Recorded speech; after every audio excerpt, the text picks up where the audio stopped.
San Francisco, a Quinn Martin production, starring Carl Malden. Also starring Michael Douglas.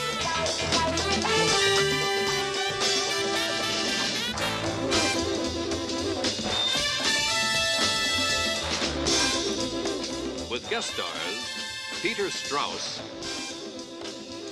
Bernie Casey, Elaine Giftos.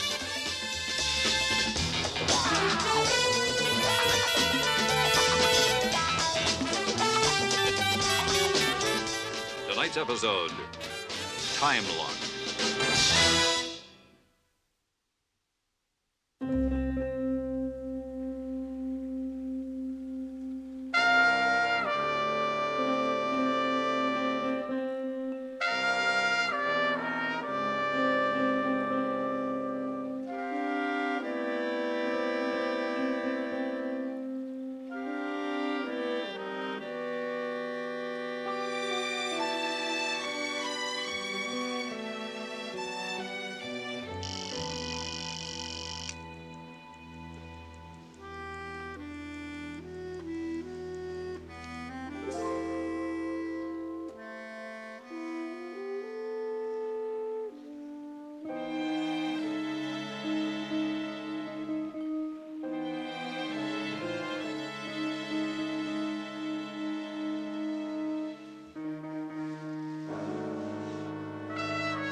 Hey, Dominic, you deadhead, wake up. Come on, you're up and you're staying up, you crummy con, you lunk. No way you get your beauty sleep today, no matter how much you need it. Get off my back, Mouse. Come on, up. You're asking for it. Okay, we'll do it this way. I'm warning you. I'm ready. I'm gonna let you have it. I'm scared you're gonna get it first. Go ahead, you big bag of wind. It's your last chance. After today, you get a new keeper, you big gorilla. After today. It is my last chance, isn't it? Okay, you little pencil-neck punk. You asked for it. You've been asking for it for 27 months. Help! Get him off me! Axe murderer! Maniac! Hey, I'm gonna miss you, man. Time to hit the streets. 30 minutes, man. 6:30.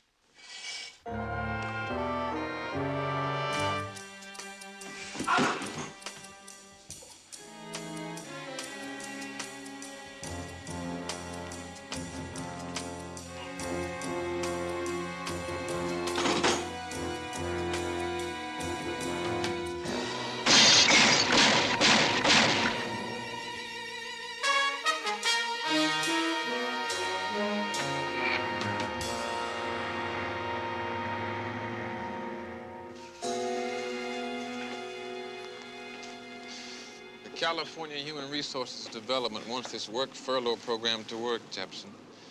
Now, you blow it, you're gonna blow it for everybody. Oh, no chance. Well, you know your special conditions on this release? No booze. Think you can do that? Look, I've been dry almost 3 years in here. I mean, in there. Well, keep it that way out there.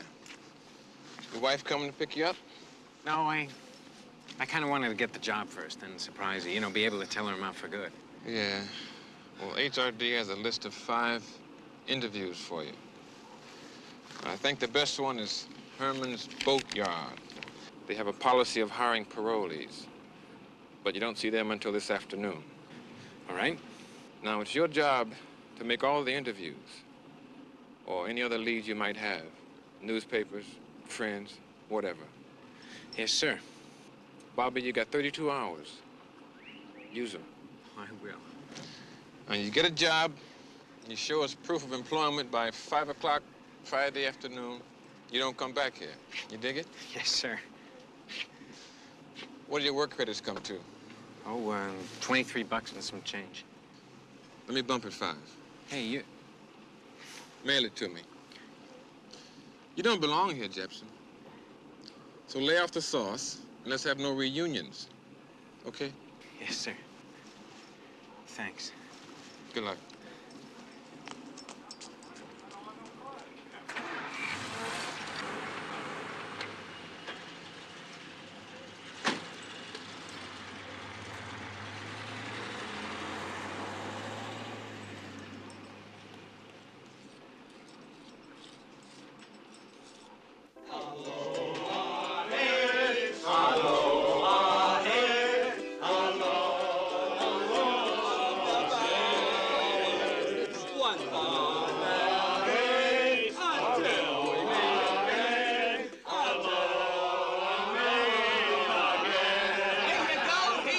It's your ticket to Wiki Land. Yeah, Wiki. Now listen, that's a federal offense, isn't it? Hey, Steve, you made that one way, didn't you? You, out. Everybody, out. Come on.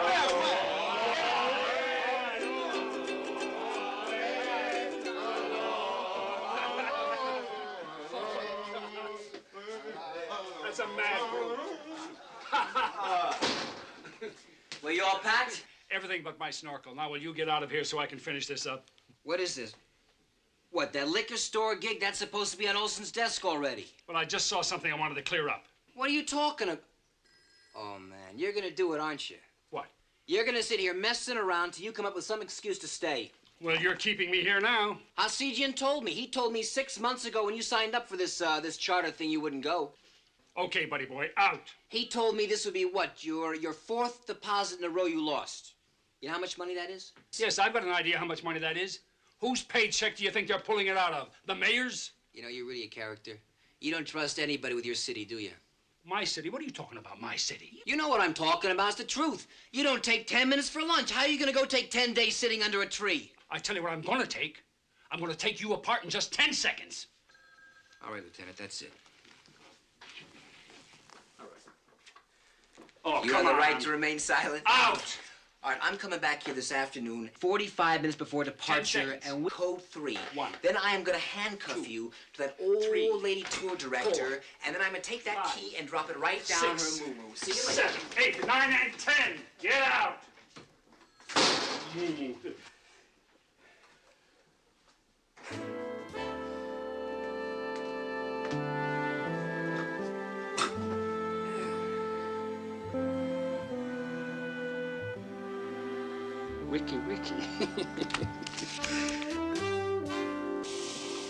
Well, that looks okay. You got a pretty good record. That's all right. Thanks. Let me ask you something. You still carry your ticket? Ticket? Your license, your driver's license. Well, it expired, you know, while I was inside. But it was never revoked or anything. What kind was it? Just a California license. You mean to tell me nobody told you you'd need a dual-axle truck license here? No. But it's no trouble to pick that up, is it? I mean, I can go down there and get Look, myself fella, we really need a guy that knows how to handle the rigs here. Well, how much of a trick can that be? Learn to shift more gears, I that's... don't know. Maybe I could ask the boss, huh? Great. You want me to go with you now? That's no good. He's gone till Tuesday out of town. Yeah, but Tuesday's too late. I've only got 29 Look, hours fella, left. I'm sorry. I really am. You gotta know how it is. Hey, that's all right. Look, thanks for the time. How do you do, Mr. Jepson? Sit down, please. Thank you. You know, there was a very important item left incomplete on this form. What's that? Your typing skills. How many words a minute do you type? Well, I don't know exactly. I mean, I don't think I've ever been timed or anything. Shall we do it now? Sure.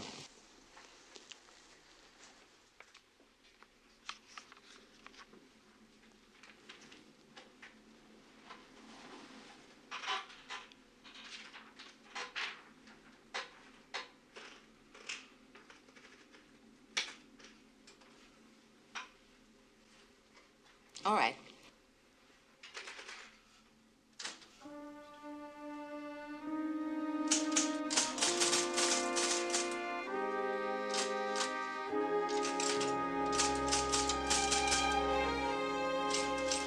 Time. Sure. Well, then, I understand. It's just out of my hands completely. I hope you really do understand. We would like to help. Sure. We'll keep your name on file. Yeah, thanks. Say, excuse me. What time do you have? 10 minutes to 12.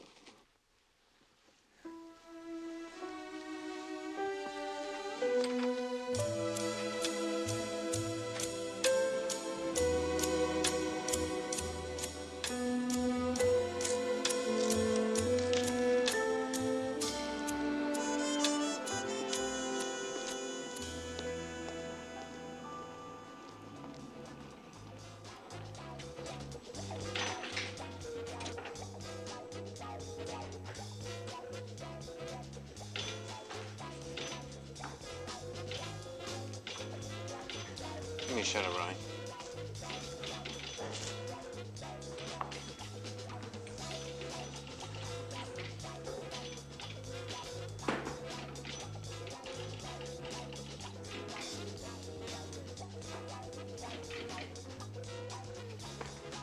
Herb Shaker's buying.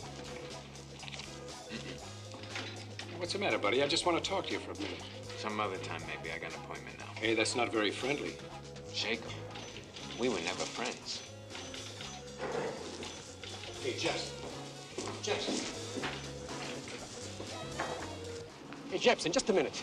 Hey, listen, I got to talk to you. What about? When they spring you? This morning? Then you know. No, what? Oh, man, somebody's coming down on me real tough. I miss buying it by that much. There's only one guy I can think of who might want to nail me. What'd you hear in the yard about McPhee? Nothing. Oh, listen, you had to hear something. He's after me, isn't he? He's still hot about that hassle we had, right? He's still got a steel plate in his head. How should he feel? Well, then he did it, didn't he? He put out a contract. Who'd he buy? Who? I don't know anything, man. Leave me alone, will you? Listen, you don't have to worry about that little punk. I can take care of him. But I gotta know who he turned loose on me. I don't know. That's a lie. You're lying. There are no secrets in there. Those walls got ears. He's got somebody out here looking for me, and you know who it is.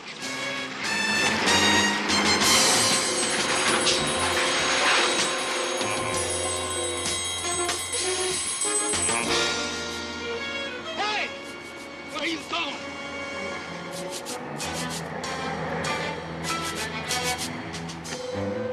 Police! Hey! Over here! Check the car, Police! Officer! Officer! That's him! He killed that guy!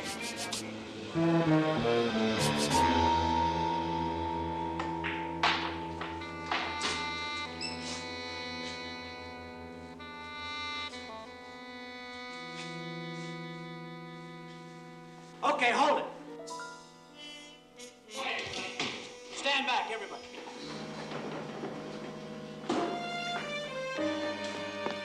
Emergency Homicide Department, Lieutenant Mike Stone, fast.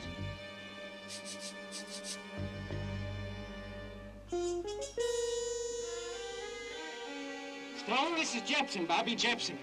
Hey, you gotta help me, man. You're all I got.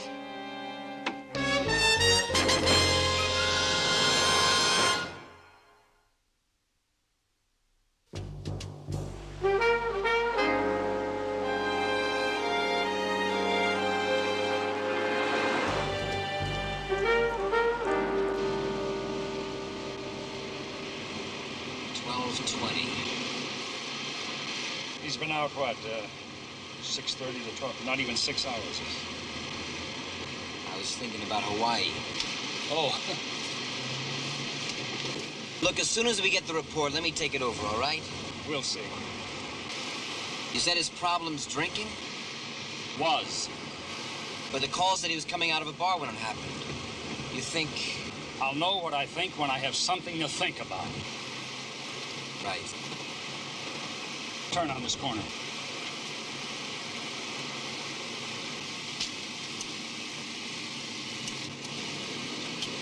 I don't know, Mike. I think he went out on a limb when he got busted. Limb, what limb? I made a court appearance. Big deal. As a character witness, I'd say that's a little unusual, isn't it? Oh, he's a good kid. Manslaughter, huh? Cracked the guy over the skull 3 times his size. Self-defense. The guy never got up. Did you see it happen? Didn't have to. I've seen that boy in action since he was 12. Coached him myself in the police athletic league.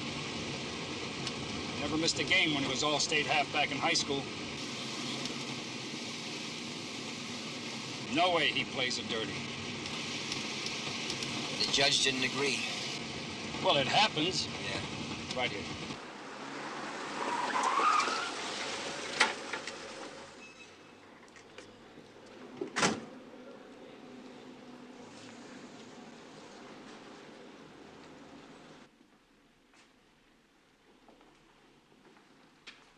Lieutenant, there's your man over there.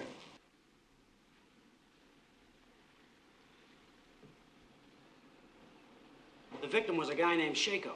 Herb Shako? Yeah, you know him? I had that pleasure once. It's narcotics, right? Right. You got the witness? Yeah, he's the guy at the pool table. He was at the bus stop. Said he saw Jepson shove Shako. I got him, Mike. Okay.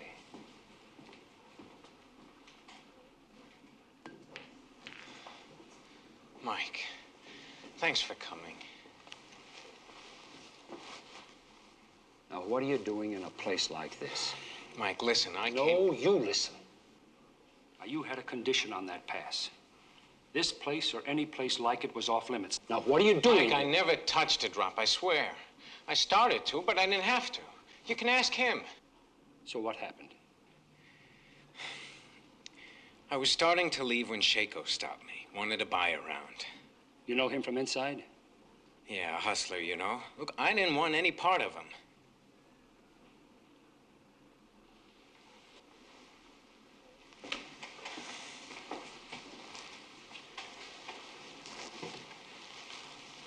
The kid at the pool table said that you killed him.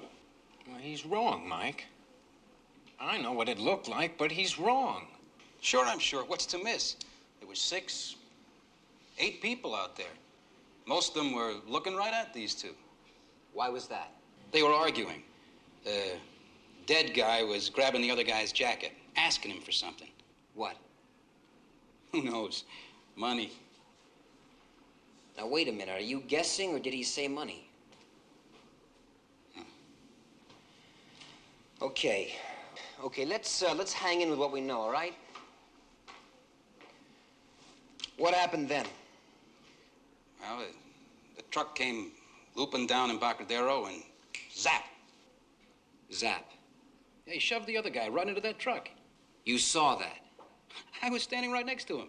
I'm not asking that. I'm saying you saw him shove the other man into the street. Yeah, the truck was trying to miss some little car. He hit his air horn and ripped right around the corner. Did you hear the air horn before or after the man went into the street?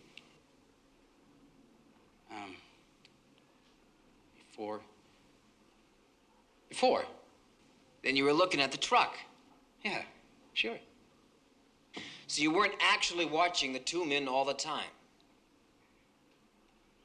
Well, maybe not every second. This McPhee that he was afraid of. Is that Mickey McPhee? Yeah. He's inside, but he's still operating. Got big connections. He could have bought somebody to hit Shako, I guess. At least Shako was sure he did. Yeah. Okay, now, this guy that you say you saw come back in here, how big again? Big. 6 foot, 6'1", corduroy sport jacket, rust-colored, dark slacks, brown maybe. I can't say for sure. Tie? I told you, Mike, I only saw him from... Are you testing me, Mike? Do I have to? I'm sorry. I'll get on it. You want me to call Irene? No. She should know. Mike, please, not this. She doesn't need this. What are the odds of finding a guy I can't even describe? You leave the odds to me. Okay, if I want to ask you any more questions, I can get you this number here. Right. Now, hold it a minute. Son, there was a guy outside at the bus stop, about 6'1". Came in here just ahead of the suspect. Did you see him? I only saw the guy you were talking to. I saw him do it, and I saw him try to run. Yeah, but he says he ran in here after that big guy. He was wearing a rust-colored jacket, corduroy maybe, brown slacks. Son, are you sure you didn't see him do it? No way. There was just the two of them, and they argued just like I said, and then he shoved the other guy and tried to run. All right. Look, if you happen to think of anything later, give me a call, will you? Sure. Is that all? That's all. Thank you.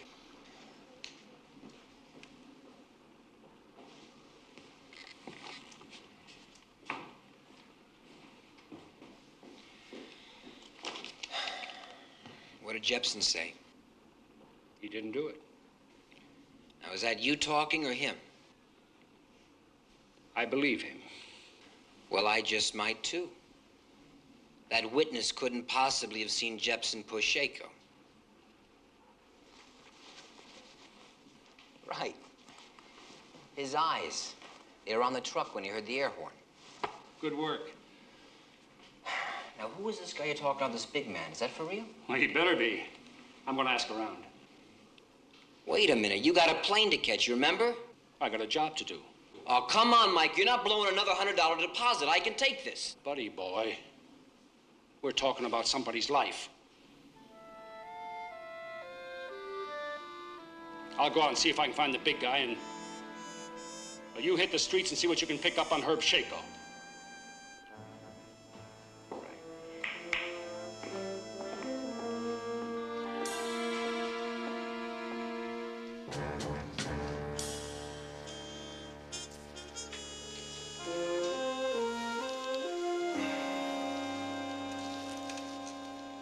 Cat's in the bag.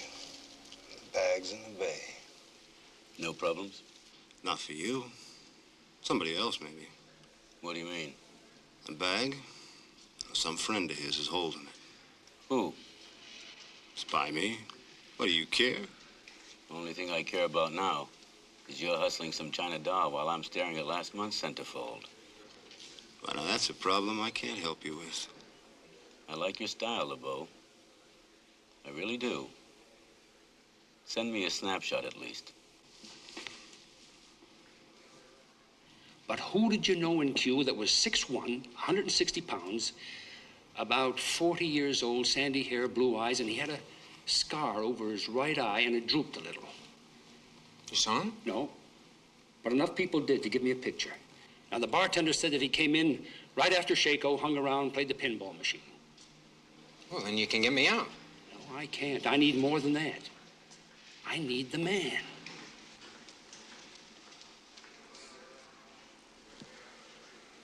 I don't know, Mike. Well, think. Think. I can't remember anybody with a scar like that. I can't, Mike. I can't. Okay.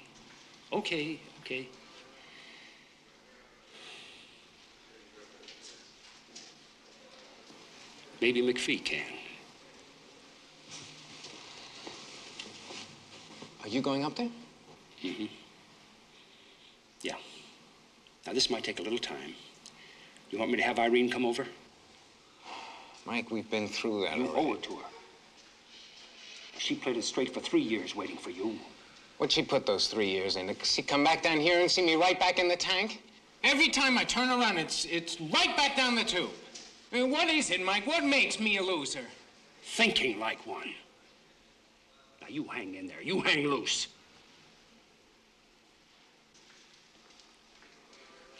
We'll get the guy. Don't worry.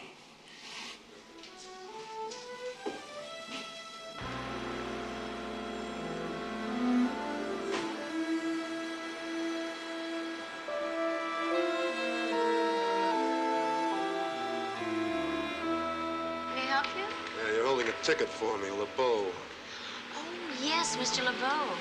We were afraid you weren't going to make it. You know, we sail at 6 o'clock. We?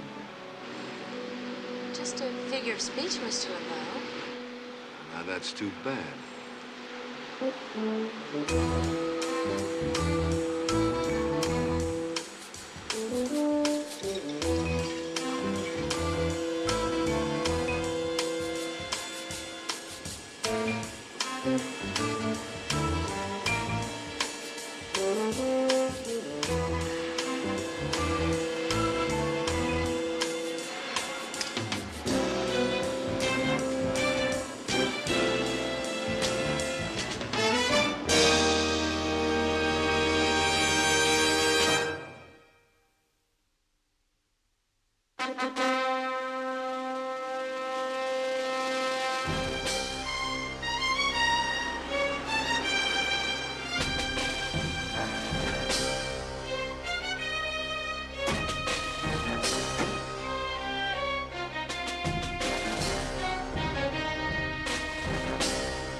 How are you? Stone and Keller? Yes, sir. Weapons, ammo, cuffs?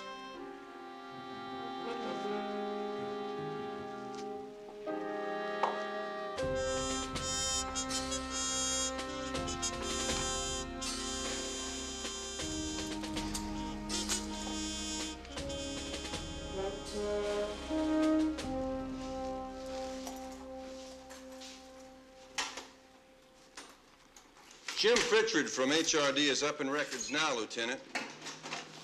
Said to tell you they've been digging ever since you called.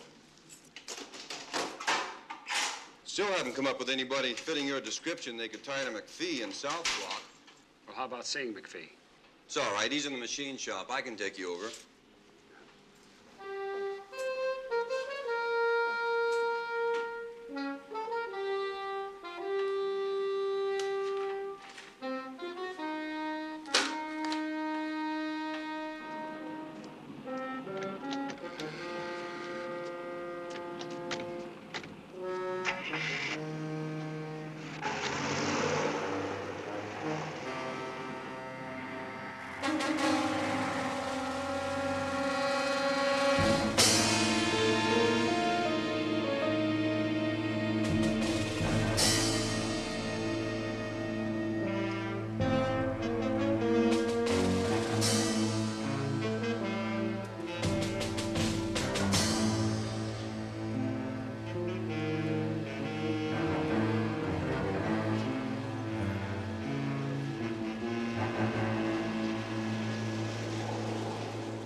No.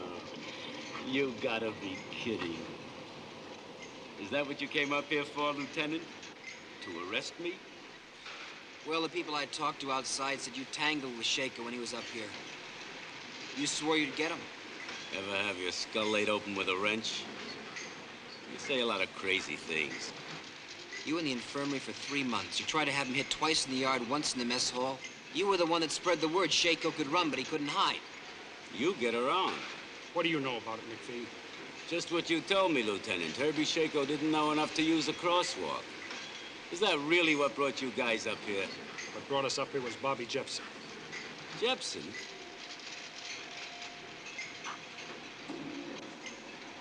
Little Clean Jeans. How's he wrapped up with Shaco? He stands to take the jolt. Oh. We see it as a setup. How's the DA gonna see it? I went to Shaco's apartment, found 5 hollow point 30-30 slugs in the plaster. They went through his window about 6 o'clock this morning. That's just when Bobby was walking out of here. I see. But then he was walking the streets with Shaco when it happened. Is that it? I'm going to give it to you straight, McPhee. And I want it back the same way. Bobby Jepson's a good kid. He doesn't belong in here. And I can keep him out if I can find that guy who shoved Shaco. Who's that? That's what I want from you. Now, wait a minute. Let me get this straight. You're telling me you think I put out a contract, and now you want to know who I bought? I mean, do you really think if that's what I did, I'd be dumb enough to tell you? No. No, we think you'd be smart enough to help us if the information we got was wrong. Sure. Anything I can do. I mean, I really owe the law a lot. Right? Pritchard, you've got to come up with something. We've been back all the way, Lieutenant. McPhee's whole stretch. Well, did you check everybody that's in and out of here? Past 3 years. 3 years? Wait a minute. We're talking about 6 for McPhee, right? Right. Not here. Sure. The taxmen put him in. That would have been minimum security. Where was he before? Have to look. What's with the taxman? I thought he was a real public enemy. He was, but clever. They finally nailed him on tax evasion. Here we are. Pedro Chino. We got lucky 3 years ago. Why was that? He's a born organizer. Had Chino wired for just about every kind of activity you can think of. Some of it got a little rough. Then he did too. They send him to us to straighten him out. How do you unkink a corkscrew? So if our man didn't know McPhee here... Then he could have known him in Chino. Right. How much time will it take to comb those records? Time? No problem. At Rudolph's, we don't worry about the clock. We worry about the customer. Well, I need it by 5. Then you'll have it by 5. How's that? Yeah, that's fine.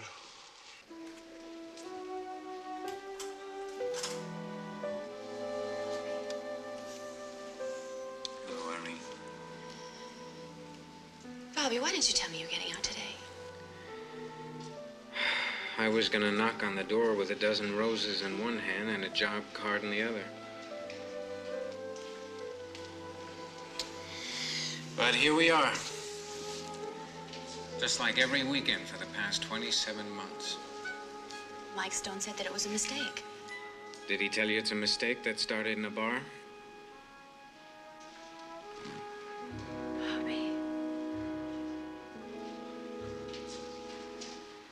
Why? Why? Because I fumbled 3 straight interviews. I couldn't handle the right kind of truck. I couldn't handle a crummy typing test. I couldn't handle being out. Don't, Bobby. Don't put yourself down like that.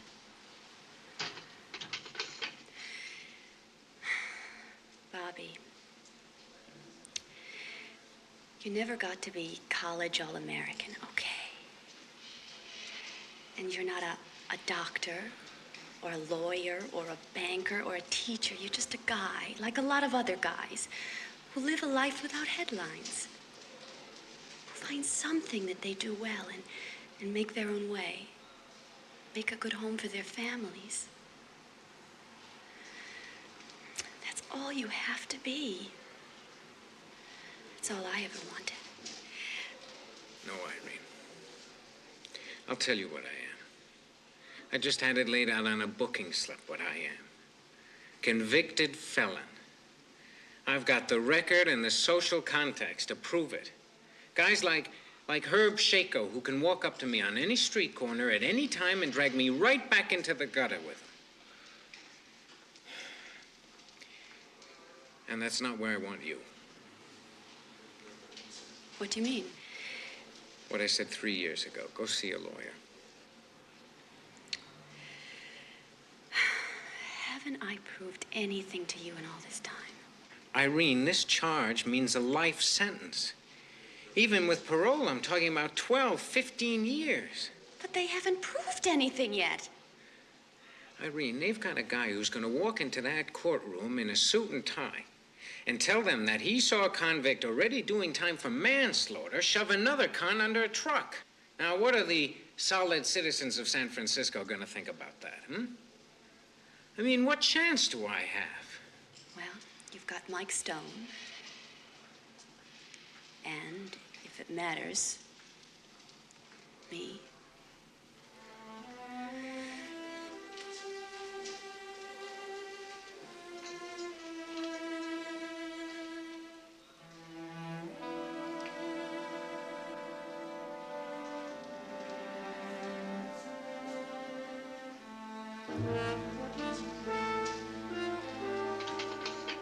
I was afraid the time pressure might get to Jepson.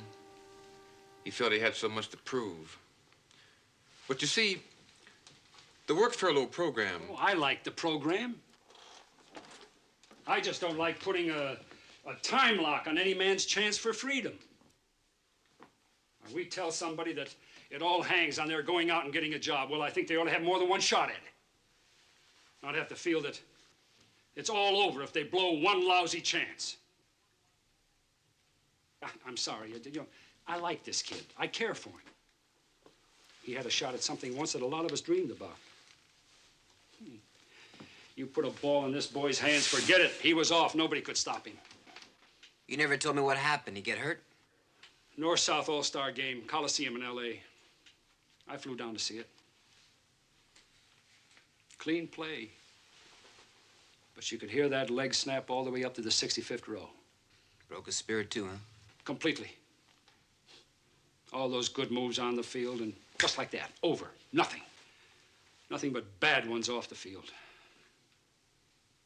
But, you know, I certainly appreciate you coming in on this.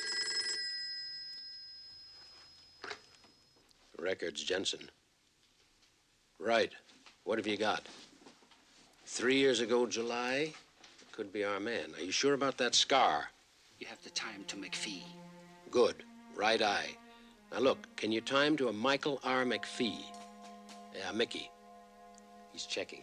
But the make you gave me squares with a guy they paroled 3 years ago. Puts him in your time period. What's his name? LeBeau. Darryl LeBeau. How do you spell that last name? Wait a minute. Yeah, go ahead. Same work detail, 2 years. That's our man. Can you give me a spelling? Yeah, go ahead. Parole and community services, please. Yeah. Right, got it. Thanks. Okay, you fellas take it easy down there. Supervisor's office. Art Flynn.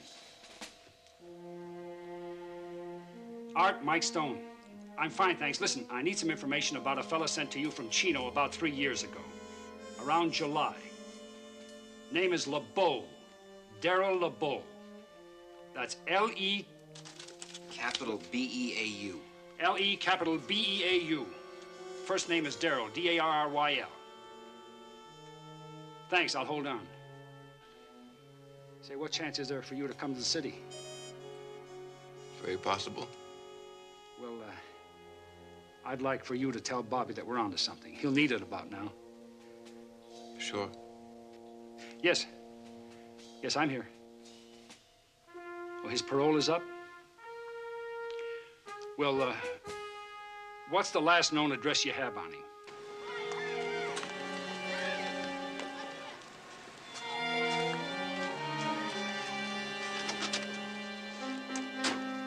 Pier 35, swing downtown first to Rudolph's Men's Store, Polk in California.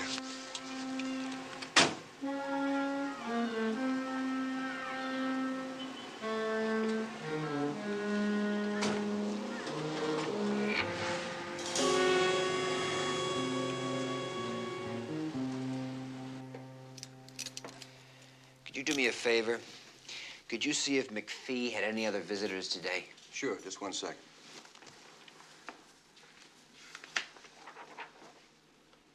Yeah, guy named LeBeau, Darryl LeBeau. What time was that? 1:12. Hold on to that. I'll be back with a warrant. Good thinking, buddy boy.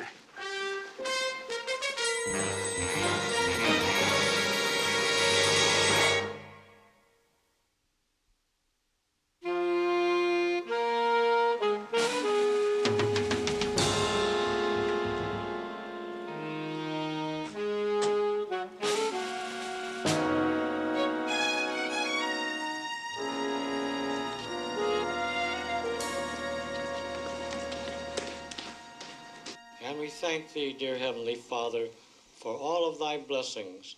In his holy name we pray. I'll get it. In a moment.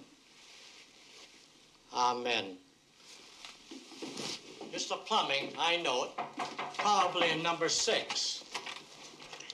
Come in, please. Yes, police. You have a tenant in number 8, LeBeau. He doesn't seem to answer. I wonder if you could tell us where he is. Is there some kind of trouble? We'd like to ask him a few questions. I'm afraid I can't help you. Why's that? He's gone. Well, where? He said a trip. Had the utilities turned off and everything. When was this? Just a while ago.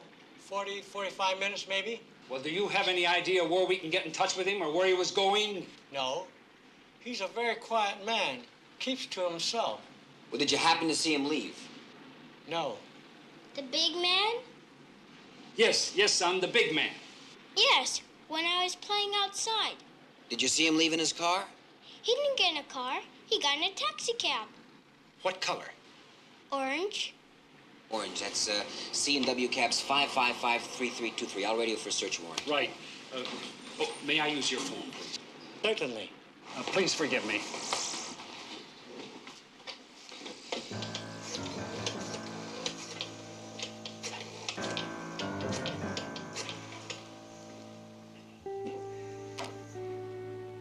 Dispatch, please. This is Mike Stone, San Francisco Police. You picked up a fare at 2207 Taylor about 45 minutes ago. I'd like the destination. I thought I said no reunions. Hey, what are you doing here? Mike Stone told me about everything, including the guy you saw run off. He's checking him out right now. Who is he? Name's Daryl LeBeau. I don't know him. He knows McPhee. Well, then I'm clear. Not until Mike raps it. That could be never. And it seems like he's got more confidence in you than you've got in him. I just meant... Yeah, I know. There's one more problem. What's that? I just checked with my office, and I got a message that the board knows about this whole thing. They're trying to get a hold of me. They want to pull the plug. Well, what do we do? Well, I could stop picking up my messages, and you could start having more faith in Mike Stone. Attention all units. Vicinity of Embarcadero, Pier 33. Code 3 now in effect. Please assist. Unit 8-1, closing in on Pier 33. How about that liner? Talk to the captain yet? The main office has been contacted, Lieutenant. They're trying to get word through now. Well, stay on it. I don't want that ship to leave the dock.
going under.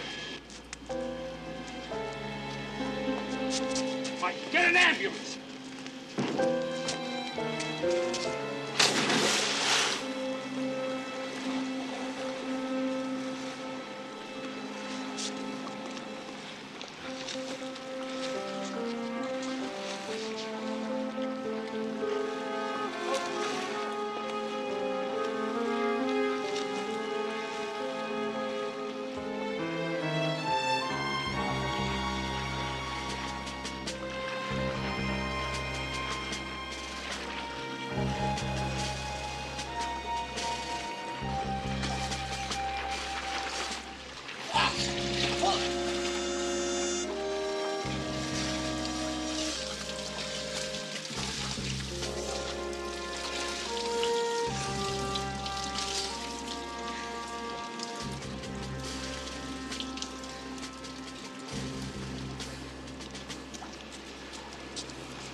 Are you okay?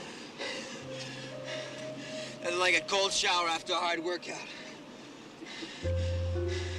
But what are you laughing about? What? What? The time you got. What are you worried about the time? Oh, man. But what are you laughing about? You blew another $100 deposit to Hawaii. Oh, maybe next year. Yeah, Don't forget your coat. Sure. Pick up your shoes. I got my shoes.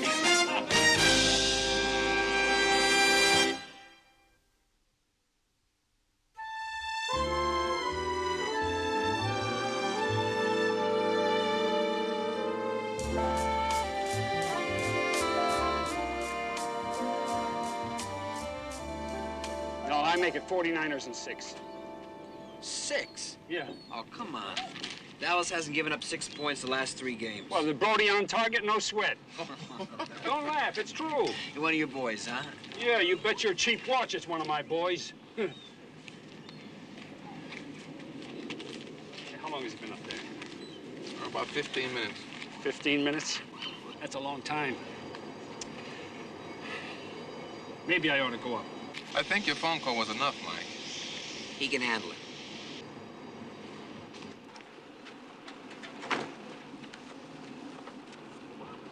What happened? Come on, what happened? Oh, we scored, gang. Hey, Bobby, way to go. Hey, buddy. Well, I guess I can call my office now. Look, thanks, man. Thanks for everything.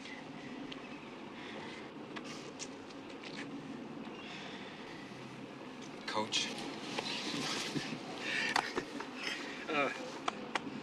Say, we gotta get rolling. You wanna lift?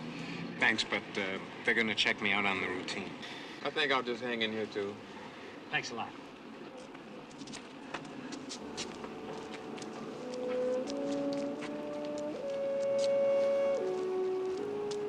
Now, that's one of your boys I gotta go along with.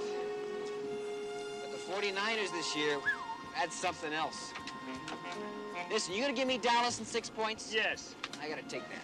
You got it.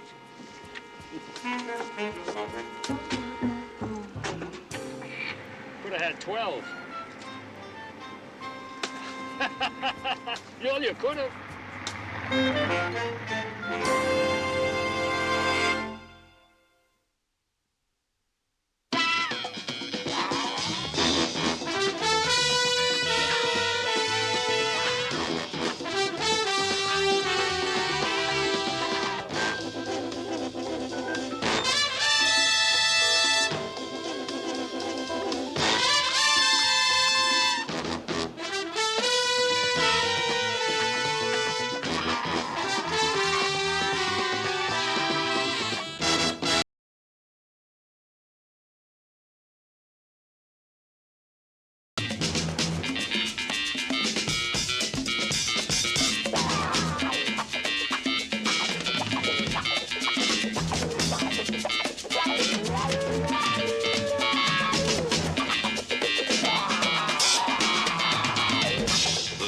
Of San Francisco, a Quinn Martin production, starring Carl Malden. Also starring Michael Douglas.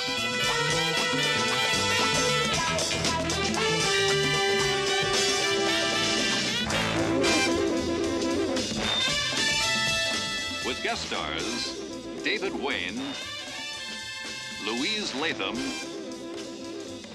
Raymond Birai, and Robert Foxworth as Dennis Haley.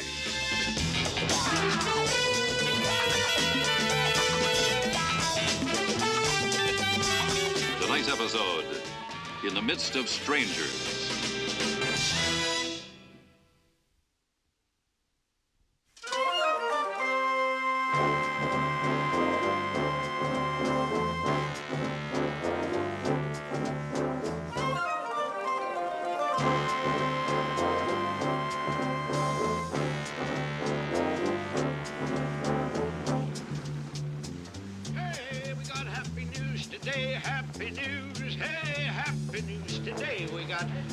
Children, we got happy stories about happy people, happy children, happy dogs, happy cats. Hey, Stormy, wait a minute. Hey, Stormy. Hey, hold it, Stormy, Stormy. Here you are, here you are. You can wrap fish in it, you can swat flies with it. That's what you can do. You can put it over your head on a rainy day. Have another paper here. Thank you. All right, Stormy, thank you very much. You can do anything you want with it. Here you are. Slap, there you are. Thank you, lady. Happy news, we got nothing but happy news. Happy news. Hey, here's your paper. Happy news. Getting a tub with it after an empty day.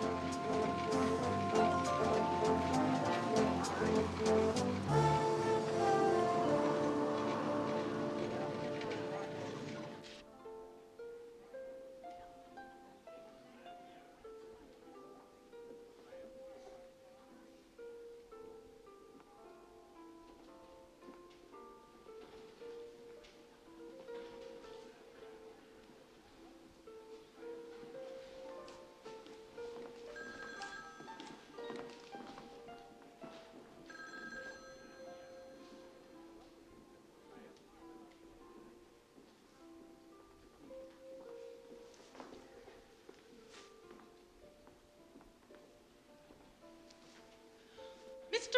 Rhinelander. Oh, hello, Marion. I'm sorry to be late. That's not like you. Well, I'm afraid I indulged myself. A tie on a store window caught my eye. Oh, very elegant. No, not this one. It's still in the store, with a suit they're making up from the material that went so well with it. Well, you're entitled to it. After this, especially. Oh, it's beautiful. I'll be a hero at home. You did say 7,500. That's right. There you go.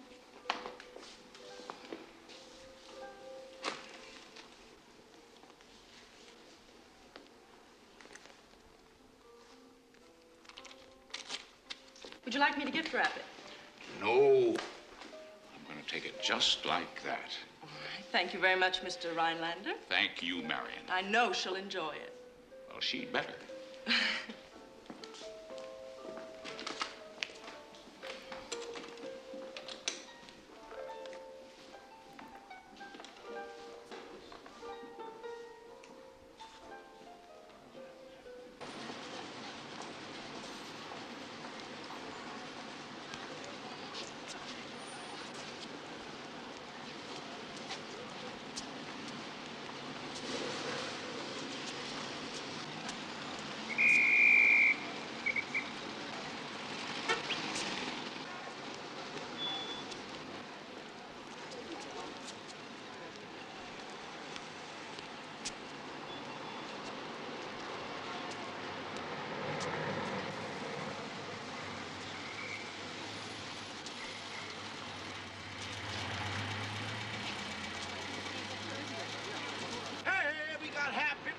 Happy rides, we got happy luncheons, happy teas, happy... Hey, Mr. Rhinelander, how are you? Hello, Ollie. Hey, you're on page 3. Oh, the Housing Commission, very impressive, very impressive. Well, thanks, Wally. Saw you on the tube, too.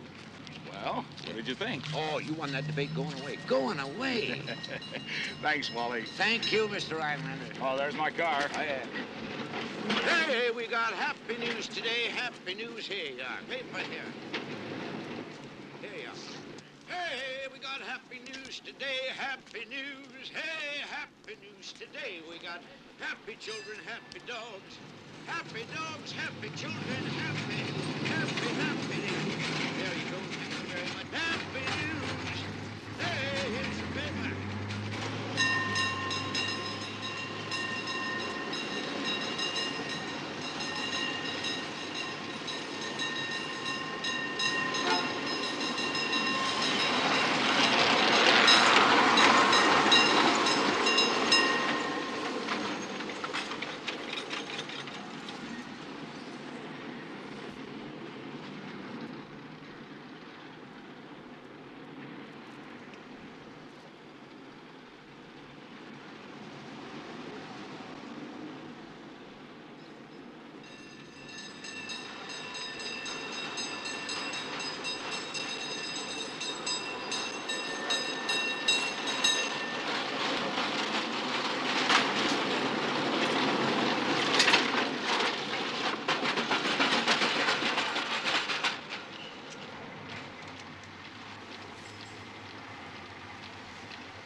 Excuse me, sir. Can you tell me which way is supposed?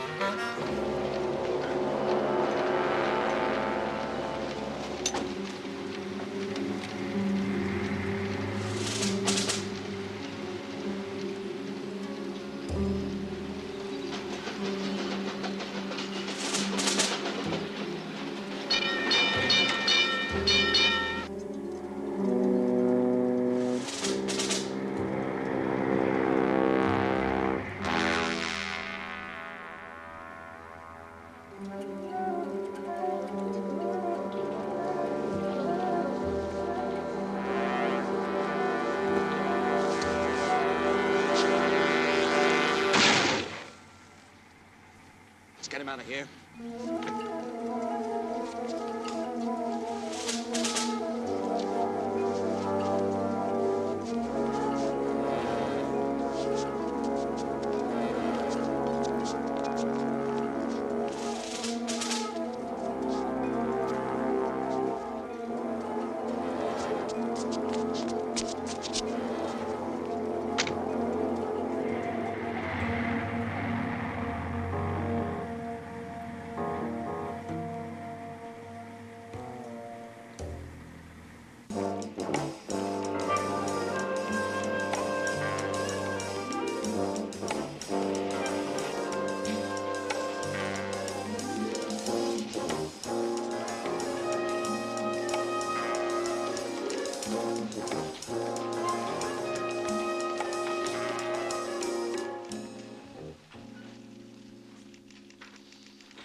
Stone?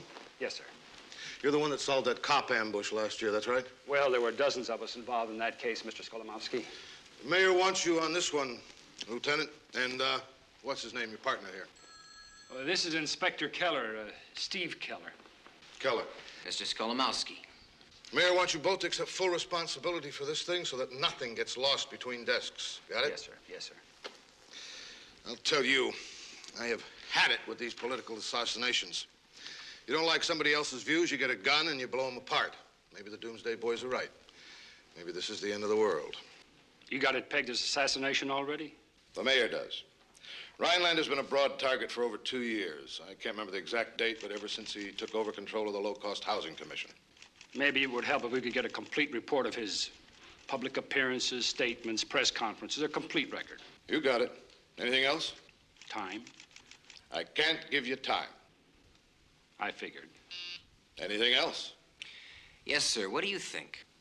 You're the cop. No, I mean, you're famous for politicking on the lawn and rapping with the people. Crazies, the intellectuals. Was there any group that hated Rhinelander? The crazies hated him. But then they hate me, too. They hate all authority. And these days, authority is anyone who wears a tie. Gentlemen, I have a calendar that won't quit.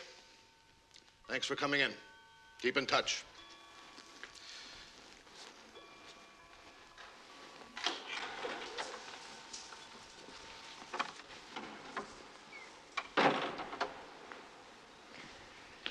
You want to talk about a platinum-plated steamroller? How does a guy like that... Don't overbook your mind, buddy boy. Just pick up the message.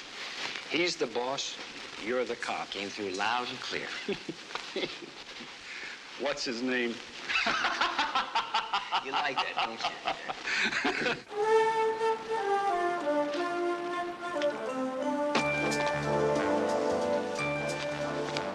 Hey, special edition. Hey, Lowell. They killed Mr. Rhinelander. Yeah. Who?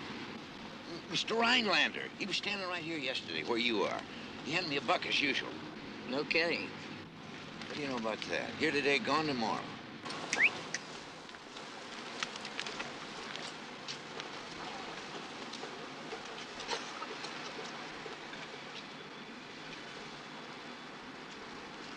Wally, I just had to do it. I had to sell one of my own.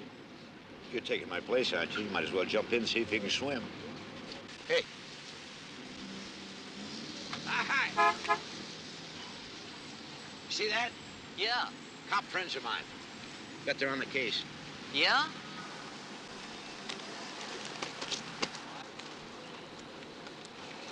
Yeah. Hey, Lowell.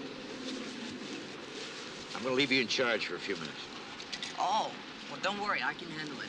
Yeah, bank's open. I want to get over there before they give mine all away. Wow. $3,000.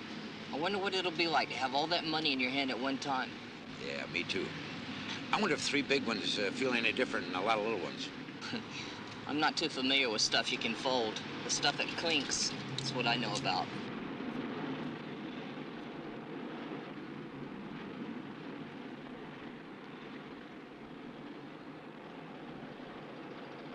Paper?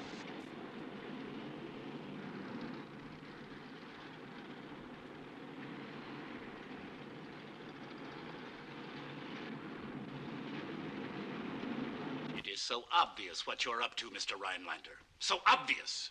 Demonstrate your love of humanity so that you can run for governor next time. That simply isn't true. I have no political ambitions.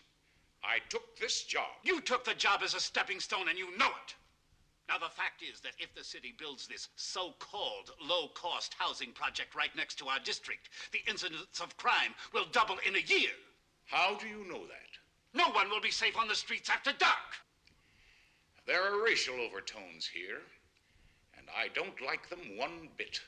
So that's Harold Spring. I have Yes. no political ambitions. I took Look this at that job. anger. The other members of his association are sitting next to him. You've got their names in that manila file. But he's the president. Yes, president and driving force. That simply isn't Hold true. it there. Our property association has to... I get angry, too. You ought to get a close-up of my face when I get mad. You said you wanted to see all the tapes of the commission hearings. That's really something. You mean you don't think he's capable of squeezing a trigger? Or getting anyone else to? Of course he could have. So could anybody else in that hearing room. So? Rhinelander's job was the worst job in the city. No matter where he placed that low-cost housing, somebody was bound to get mad.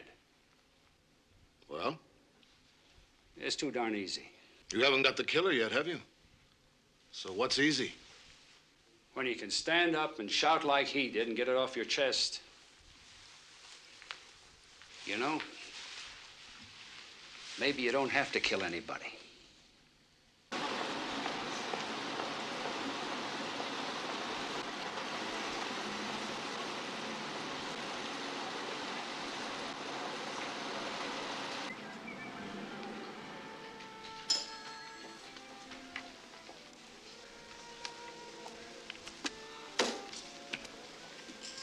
Wally Sensival, you're finally gonna do it. Look out, world. Here I come. We'll miss you. I'll only be gone 6 weeks. 6 weeks without you in the corner? San Francisco won't be the same. Traveler's checks? No, I want cash. I want to hold it in my hand a little while. I know what you mean. I'm only going to the travel agency. Hundreds okay? Sure, sure.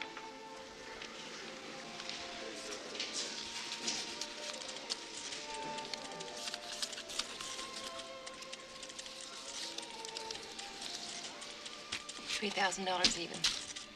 $3,000 in 25 years. That's how long Harriet and me been talking about this. Ever since I took over the corner. Harriet's been working, too, all those quilts. I'm one lucky son of a gun. Bon voyage, Wally. So long, fair lady. I bid thee fond adieu.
There it is.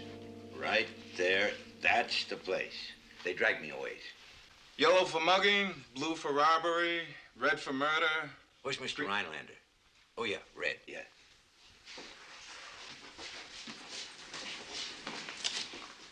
Wonder what they hit me with. Felt like a sledgehammer. Have a seat, Wally. Hey, Wally, what are you doing here? Hey, fellas. All my savings, $3,000. I had it in an envelope. All my trip money. Oh, my God. I'm sorry, Wally. They came up behind me and clobbered me. It was a dumb thing to do, carrying all that cash, but I wanted to hold it for a little while. I've been saving for so long. What am I going to tell Harriet? I know what that trip meant to you. Yeah, come here. That's me. Lessing, take this one over, will you? Right away, Mike. Wally, excuse me for this, but did you sell Jules Rhinelander a newspaper yesterday morning? Yeah, I sold him a newspaper, and then he got on the cable car. On his way to the club, secretary said he had a squash game. He did, I saw him. And then You're busy with something else, huh? Yes, we are, Wally. You know, we've got the whole city administration on our backs. That's all right. Okay. Look at that, Steve. If this keeps up, we're going to have more pins than space. Civilization.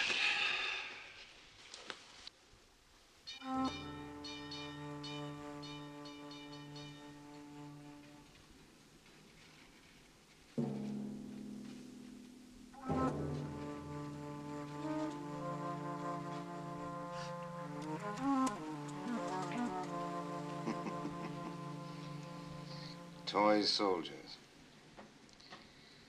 Yeah, like when I was a kid. I could just reach down, move a man here, move a man there. Toy soldiers. How much? 3,000. I make the jewels at 12,000. 12.5 tops. Bank it.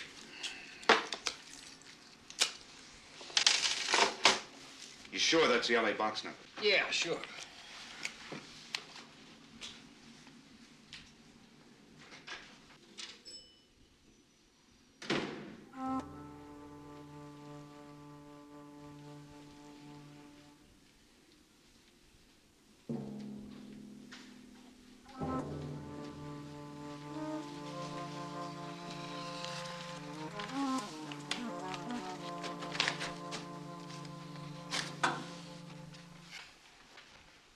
Hey, I went over the charts this morning. Yeah? Graphed in a new estimate on what we handled in Seattle. What's it look like? Well, it could be up 8% by year's end. Keep it up, we might have to go public. Yeah.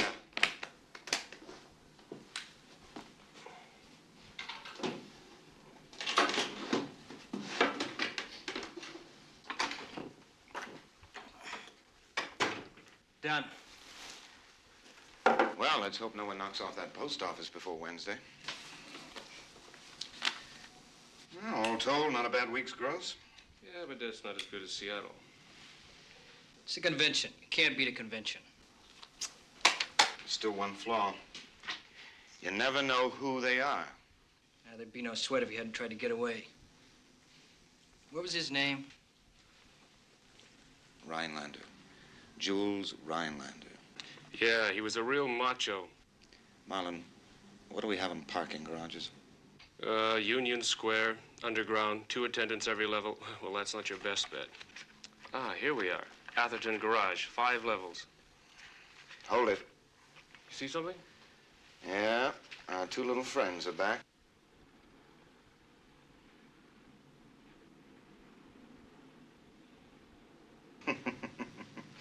Work, work, work, work, work. Well, anyone for an early dinner?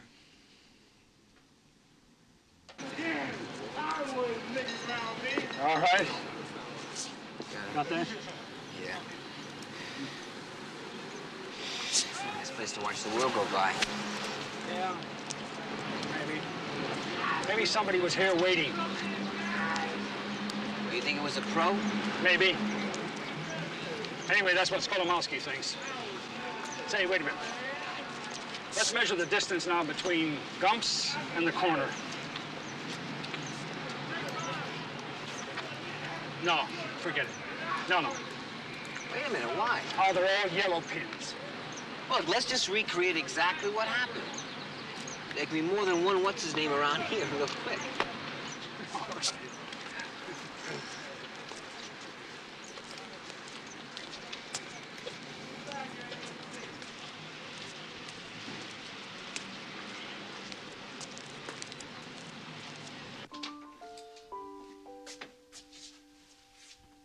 Guess who's home?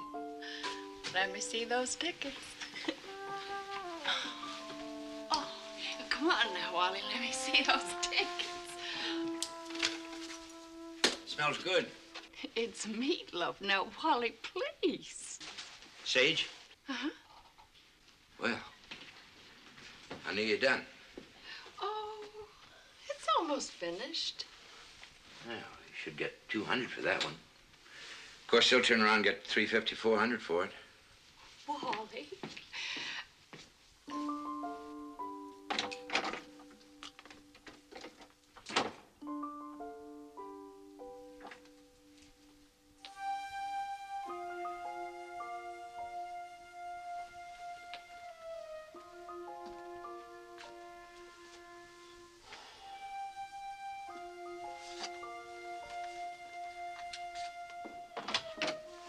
Harriet, I'm going to take a bath.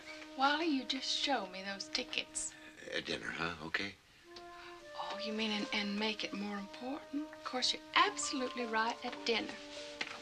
Oh, leave the door so we can talk. But I've been talking all day.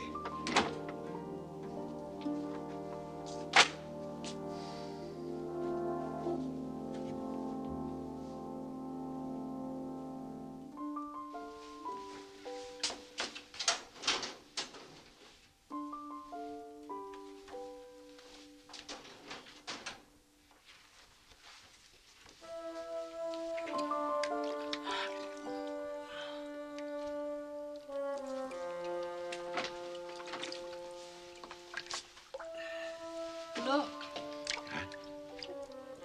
Oh, yeah, the green book, yeah. that's that new Michelin Guide Vermilion just came this morning. You know, I phoned the bookstore, and we get France tomorrow. Isn't that funny? Italy came today. I was just thinking about Italy. Well, here's our farm. Harriet, They made you in heaven, but they made me in an awful tired place.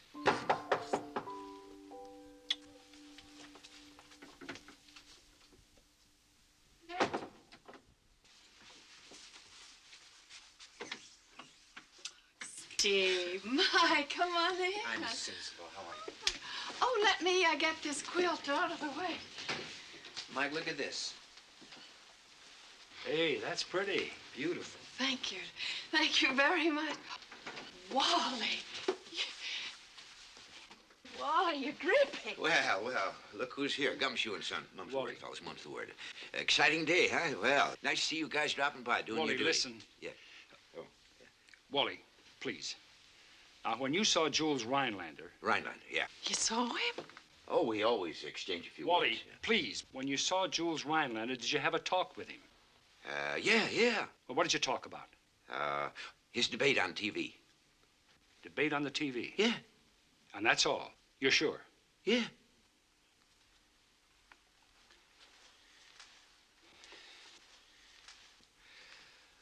Wally, you see, we're building a timetable of Rhinelander's movements. Oh, yeah. Well, did you find out what time the cable car left my corner?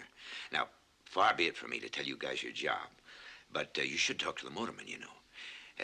Then you back up a minute and a half, and that should give you the exact approximate time that Rhinelander hit my corner. Just a suggestion, you know? Thank you, Wally. We Yeah, appreciate it. sure. There's a lot of meatloaf for supper. Well, these are very busy Some other guys, time. honey. Thank you very much. Wally, I'm sorry about what happened. Oh, yeah. Well, thanks. Me too, Wally. Thanks for the invitation. Come back again anytime, fellas. Yeah. Nice guys. Nice guys. Real serious. You know, they put a case together like you make a quilt. Piece of this, piece of that. One day, they got the killers. Yeah, well, back to the old tub. Wally, why did they say they were sorry for us? Sorry? Yeah, just now when they left. Just now. Just now. Well, I didn't want to tell you. You didn't want to tell me what? This. Oh, honey, you have got a lump. It's as big as a walnut on your head, and there's stitches. Six stitches. What happened? Well, it was the dumbest thing I ever did in my life. I bent down to cut a bundle, you see, and raised up my head and whammo. You know that iron lip on the mailbox? Well, cracked right into it. Oh, honey, does it hurt? Yeah, a little, yeah. Well, that's why I couldn't tell you, you know. I didn't even have time to get to the bank, let alone get the tickets. Oh, of course not. Take a smack like that on the head. Now, you just, you get finished, and I'll see if the meatloaf's ready.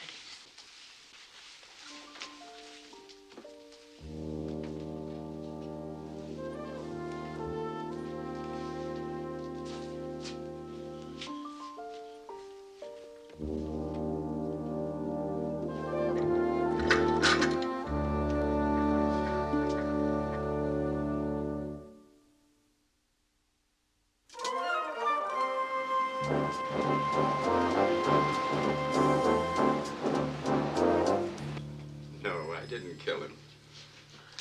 Dr. Gary, you're a teacher. Therefore, you must know the value of words. So when you said... When I said that Jules Rhinelander was lacking in compassion, and I did say that, I meant exactly that. He was lacking in compassion. All right. Now, your group... My group demanded that Rhinelander resign because there was no evidence that he had made any provision on behalf of those tenants. You mean since the buildings were going to be torn down? Good riddance. In most cases, they were rat-infested tenements. Inspector, no plans had been made for these people to move somewhere else, anywhere else. They were just to be left to their own devices, just live in the gutter like rats themselves, I guess, huh? Has your group ever considered kidnapping Rhinelander as a symbolic or political gesture? Well, I have records here of every single meeting of your Property Owners Association. And everyone the chair recognized had something to say about Rhinelander. And some of it was pretty violent. Sure, we were bitter about him. We had good reason to be bitter. How often did you meet with him privately? You mean, did I have the opportunity to hate him on my own without any help from the association? Yes. Yes, I met with him twice. Once at his downtown office, once at City Hall. I'd like to hear about both those meetings. I want to caution you, Lieutenant. You're confusing my organization with some shabby left-wing outfit. We don't behave that way. Did you discuss a demonstration against him? We don't demonstrate. We hold lawfully assembled meetings. Isn't it true that when Rhinelader's death was announced, you put up your own name as his successor? But isn't it true that as soon as Rhinelander's death was announced, you put up your own name as his successor? Oh, yes, that's true. I happen to think I can do a better job, a more compassionate job. Thank you, Dr. Gary. Let me put you on to something, Inspector. The man you want to talk to is Howard Spring. Spring and his property owners, they're a bunch of right-wing zealots. Thanks for the tip.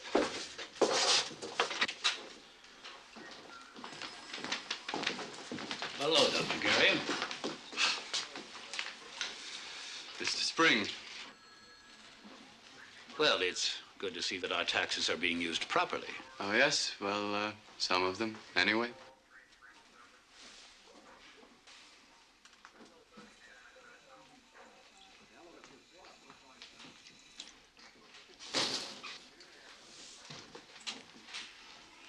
Dry as a bone. Anything? No. You? Nothing. You know, I'm still hung up on those 18 minutes. A guy who lives by a stopwatch, according to his wife and secretary, how does he get that far off schedule? He leaves his office at exactly 10 minutes to 10. It's exactly a 10-minute walk, and he arrives at Gumps at 18 after. You know, maybe it doesn't mean anything. Like all of those criminology books of yours. What was that chapter you were telling me about where the way a cigar got chewed up told you all about the suspect's inner conflict? Now, wait a minute. I don't write those books. I read them, but I don't write them. You know what I'd do if I ever had to write a book? What? I would say sometimes a chewed-up cigar is just a chewed-up cigar. I'll call the distributor tomorrow, tell him you'll be back on the truck. Let's face it, Lowell. I don't need you anymore. I'm not going anywhere. I'll finish the day with you. You know, I really feel lousy about this. Go get him.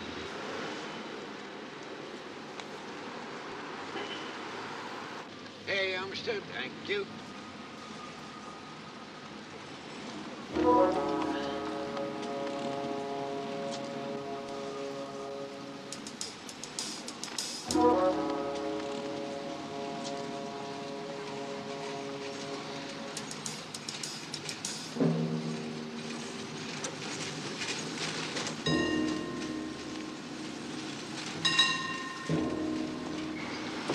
Thanks. Hello. Take it.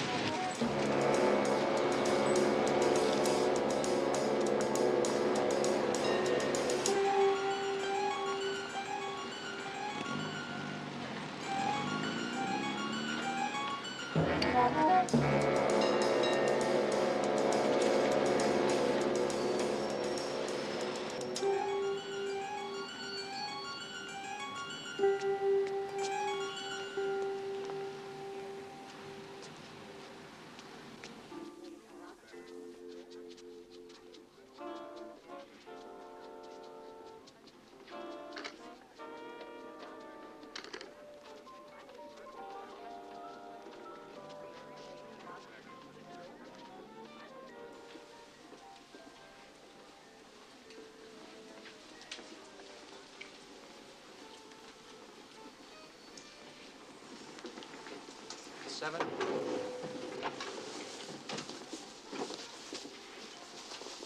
Seven.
down on the corner, he spotted me. How? I don't know how, but he did. Did you hit him? Yeah, maybe a piece, but I didn't stop him. Right. Pack it up. And don't panic.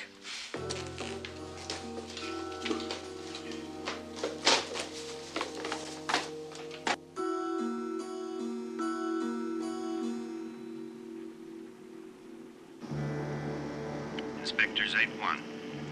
We have a 217. Corner Powell and Gary. Ambulance on scene. 10-4.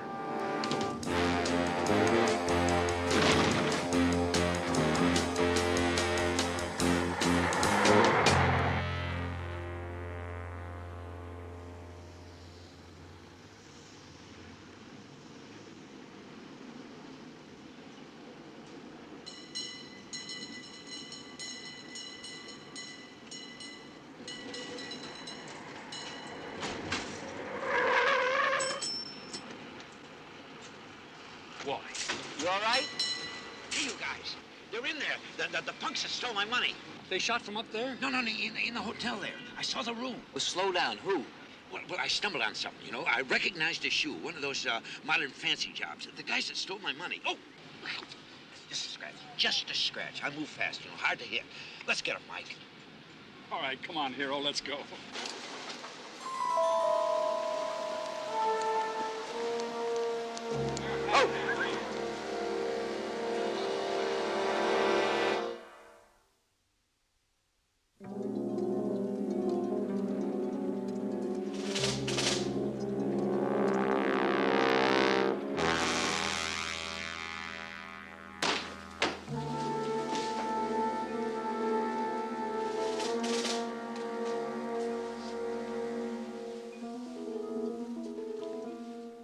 Nothing? All right, Wally. No suitcases, nothing. They didn't pay their bill. How many guys registered here? 3. Businessmen types. I made a mental note, salesman for some big company. They said they had a lot of appointments during the day and they wanted the sitting room for their meetings at night. You know, when they got together and gathered up their notes. Check your garage. If they had a car, find the make and the license number. Steve, come here. What do you got, Mike? Look down there. Shoppers, businessmen, secretaries going out to lunch, coffee breaks. Everybody hustling. Nobody really looking at the next guy. You're right, it's a whole choreographed scene from here. Everybody's daily pattern. Lens paper. Binoculars. 3 guys sitting up here watching, taking it all in. Downtown raiders, moving in on easy marks. Women with department store shopping bags, men with expensive wristwatches. Newsies who talk about how much they're going to draw out of the bank. I got a big mouth. Successful-looking businessman enters an expensive jewelry store. He looks like an easy mark. Just another yellow pin. And he ends up a red one. I left just a few moments ago in a yellow LTD. The license number on the tag was 721ENO. What's the garage exit they left from?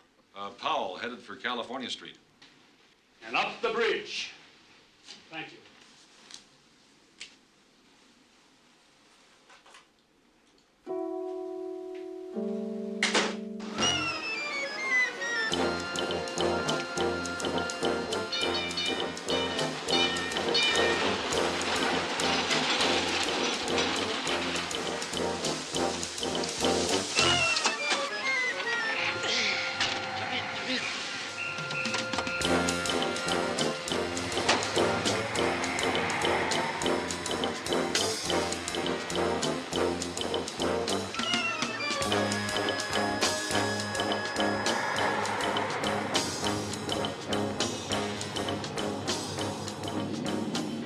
I see your argument. I'm not sure you're right, but I do see your argument. They got to be heading for the bridge. If they head up Powell, they're going over California Street. If they're going over California, they're heading for Van Ness. And if they're on Van Ness, they're going over the bridge. But, and this is a big but, They could have gone the other way on Van Ness and circled back to the peninsula. Now, these guys are no dummies, you know. They could have lost us by now. If you want to push that thing a little harder, it's okay with me. Wally. Huh? Shut up. Oh, yeah. Shut up, Wally, shut up.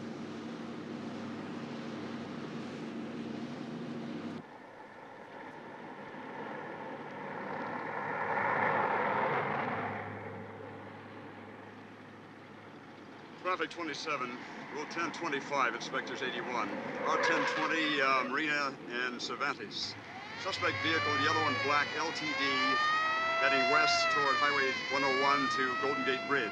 Inspectors 81 in pursuit.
Hey, man.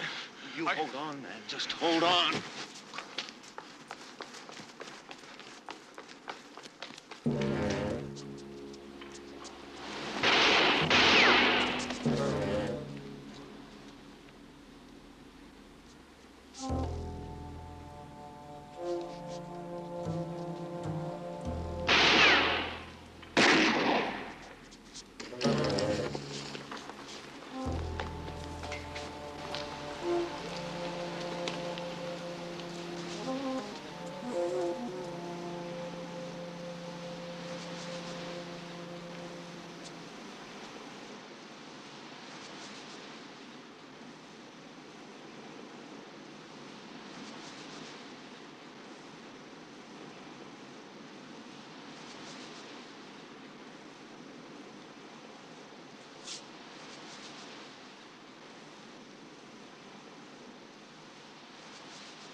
How bad?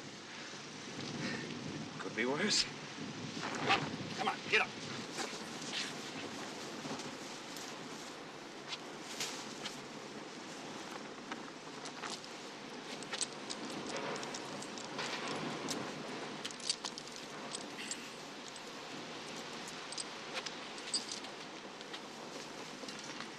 All right, come on.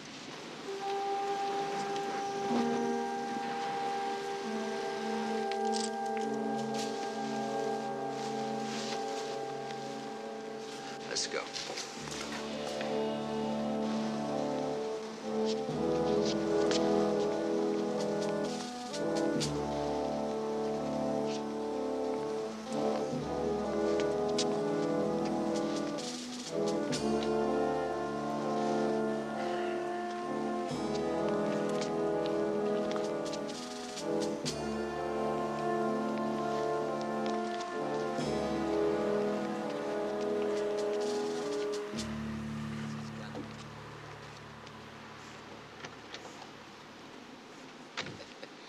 You did it. You guys did it. I knew you could. I knew you could. Check in. Tell them who really did it.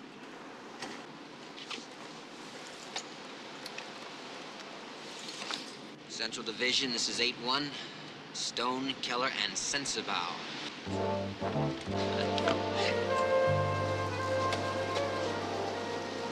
Be my guest.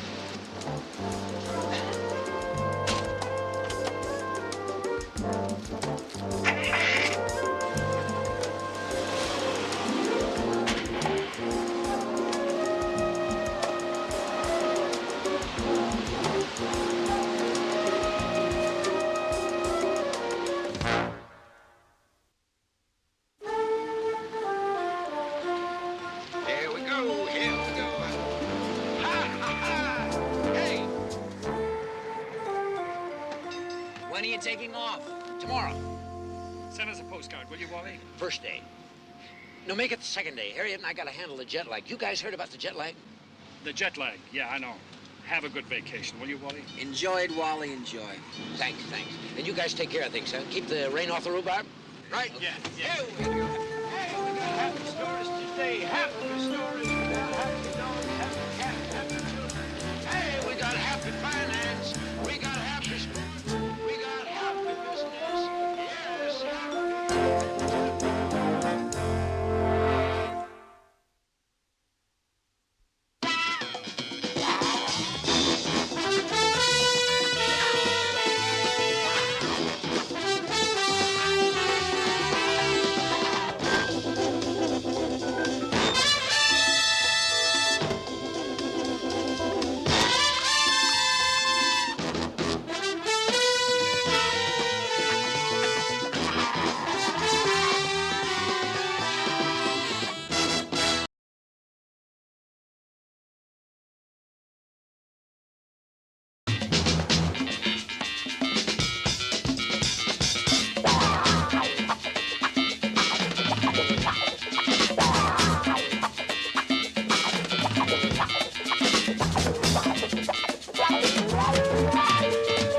The Streets of San Francisco, a Quinn Martin production. Starring Carl Malden. Also starring Michael Douglas.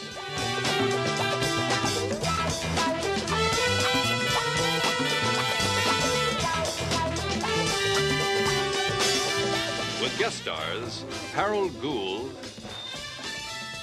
Michael Lerner, Heidi Vaughn,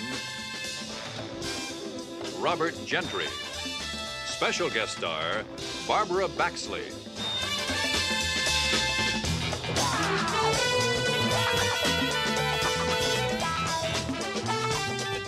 Tonight's episode, The Takers.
Inspector, Lieutenant. Harry? Steve, Mike. Who are they? Our roommates, Glenda Elliott, Stephanie Brown. Airline hostess and a nurse. You finished, Harry? Yeah, preliminary. Just waiting to get them downtown. Let me see him first, huh? Sure.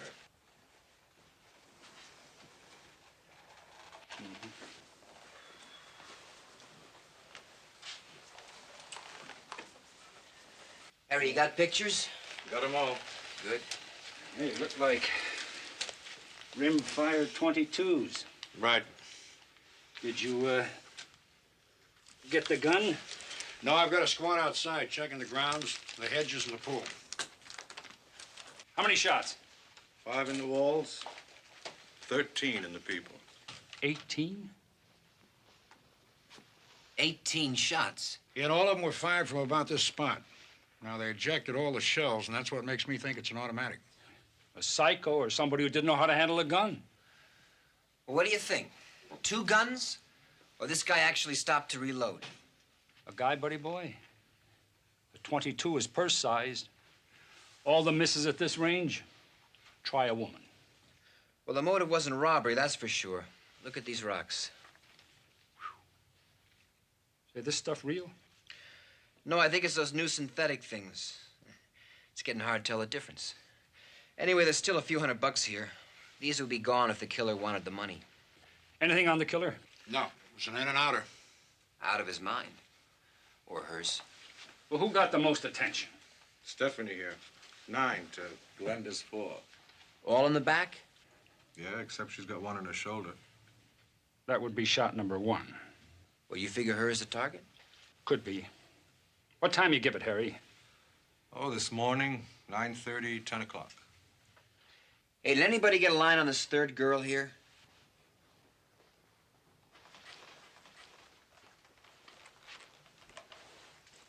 None. Okay, Harry. Get him downtown. Thanks for waiting. Okay, Mike. How'd he get in? There's no sign of forcible entry. Either they let him in or the killer had a key. Well, the door was open. What about the window entry? Well, not much chance. It's too high. There's no gutter out there, no lattice work. Besides, you can see that window from the pool. Anything going on there, somebody would have seen it. Prints? Well, we dusted the place, but they're pretty blurred. Well, who found the bodies? Well, the manager, Lou Watkins. Yeah, I found them. Riley told me that they were... Rex Riley is one of the tenants. Co-pilot with the same airline as Stephanie. He was worried about her. Knew she was in there and didn't get any answer when he knocked. So I went up with him and opened the door. You guys know the rest. Was the door locked? Yeah. I had to use a master. Now, you know anybody else who might have a key? Not that I know. Hey, what about the 2 girls? Both of them knew their way around, that's for sure. And they were lookers. I mean, really beautiful. So how about this one? Did you know her? Oh, yeah. It's Lynn. Lynn Chase. She roomed with Stephanie for a while. Glenda moved in when Lynn moved out. Has she been around since? Not that I know. What kind of girl was she? Nice. I liked her. Even her friends were nice, you know. You guys ought to talk to Riley. He know more real good. Which apartment is he in now? 248. Stephanie came by the pool. Came in on a night flight, said she was going up to change. I take it you knew her quite well. Yes, I knew her. You said she came by the pool. What time was that? I don't know, about 9:30 maybe. And you never left there after that? No, I never left there after that.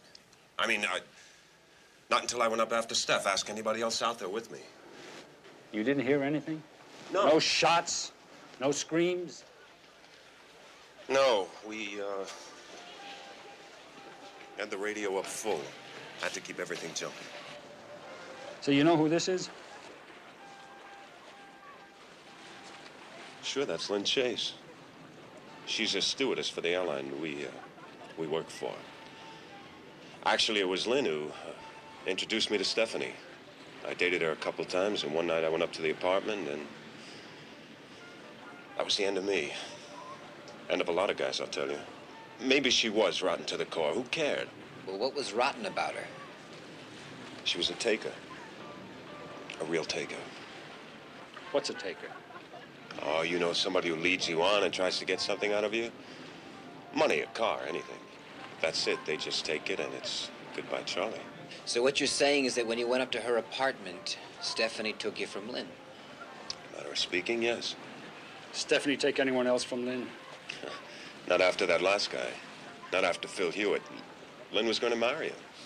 He's a very together guy. Straight, loaded. They even had the date set. Is that why Lynn moved out? You better believe it. She went totally flipper when she found out what was going on. Is Hewitt still around? No, I haven't seen him for quite some time.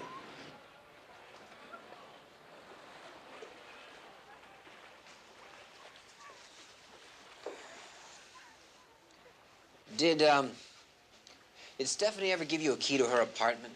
Well, if she had, I wouldn't have gone out after Watkins to let me in, would I? That could depend. On what? On whether or not you had already used the key once today.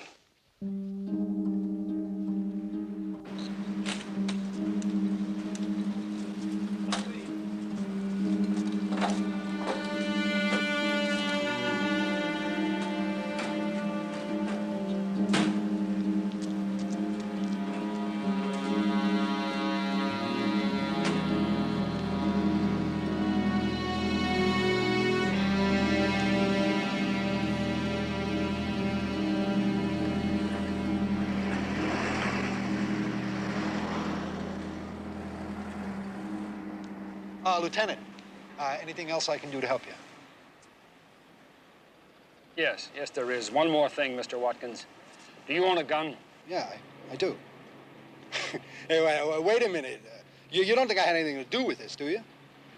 What caliber? It's just a target model. You know, something I keep around for kicks. What caliber? 22. Oh, Conroy. Mr. Watkins here is going to give you a gun for ballistics to check out. Check out the rest of the building for guns. Take it apart.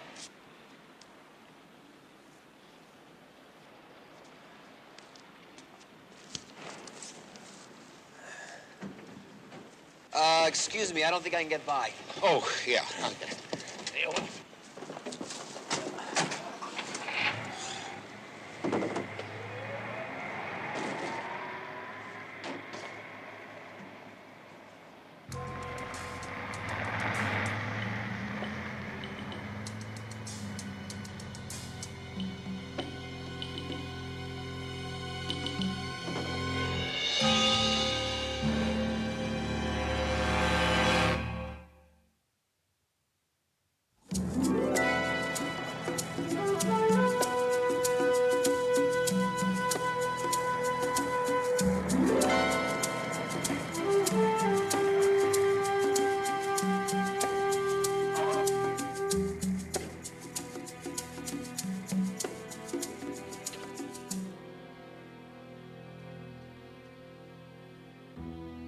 How was Santa Barbara? It's fine. Fine. I meant the weather. Smog-free, balmy sky. Nothing ever changes down there, isn't it? It's good climate. Real good.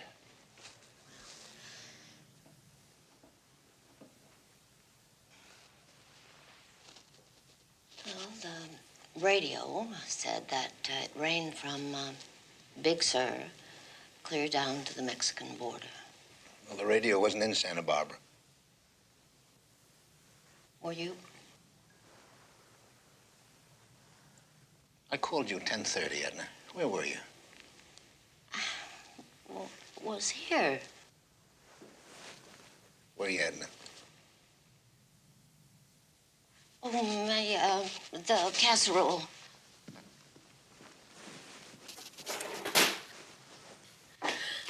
$10:30. I let it ring 10 times. You didn't answer, Edna.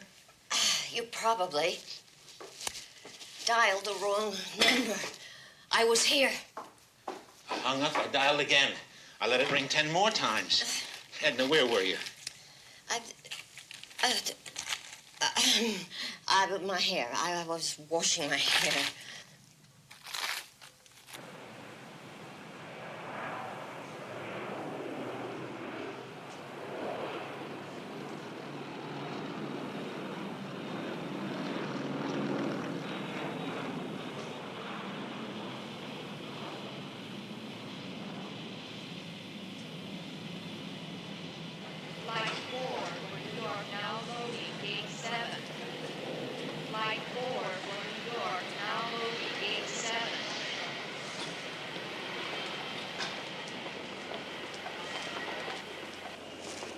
Miss Chase, Lynn Chase? Yes? Mike Stone, Lieutenant Stone, is there anywhere we could talk? I'd like to ask you a few questions. I don't know. I guess the lounge. What about? Stephanie Brown. What's she into now? She's dead. Dead? Mm-hmm. Accident? I'm afraid not. Let's step into the lounge, please.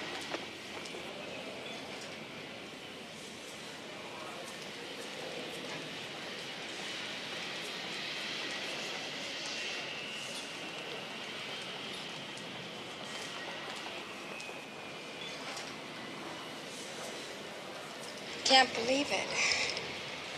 I really can't believe it. I mean, someone who'd do something like that would have to be a psychopath, wouldn't they? Not necessarily. It could have been a friend. A friend? Mm-hmm. It's possible the killer could have had a key or that he was, or she was let in by Stephanie. Which means I'm a suspect. Mm-hmm. How long did you know them? I'd only met Glenda once or twice. Steph, I'd known about 3 years. We flew together on the New Orleans run and ended up getting an apartment together. I still can't believe it. I mean, I could have been there, too. I only moved out about 6 weeks ago, you know. Why? It was a mistake to move in, I mean. Down deep, I'm a loner, and Steph, her life was one big happy, we never closed fling. Personality conflict. No, not really. Just the weird hours we worked. It was impossible. I was dead tired all the time, and, well, I went out, found a nice, quiet apartment, and moved. It wasn't Steph. She was super. A super wonderful person.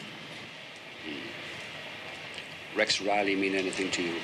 No, not much. He's one of our co-pilots. I dated him. I think he had a crush on Steph. I don't know. What about Phil Hewitt? What does he have to do with it? Well, his name was brought up. Were you engaged to him? Not officially. You know how it is these days. Stay with a guy more than a week, you're engaged. Where is he now? I don't know. Last I heard, he was in the Caribbean someplace, I think. Miss Chase, do you own a gun? A gun? No. Do you still have that key to the apartment? As a matter of fact, no. I returned it before I left. Where were you at 10 o'clock this morning? Is that when it happened? Mm-hmm. I was on duty at 10 this morning. West Central Flight 302. You can check it out. We will.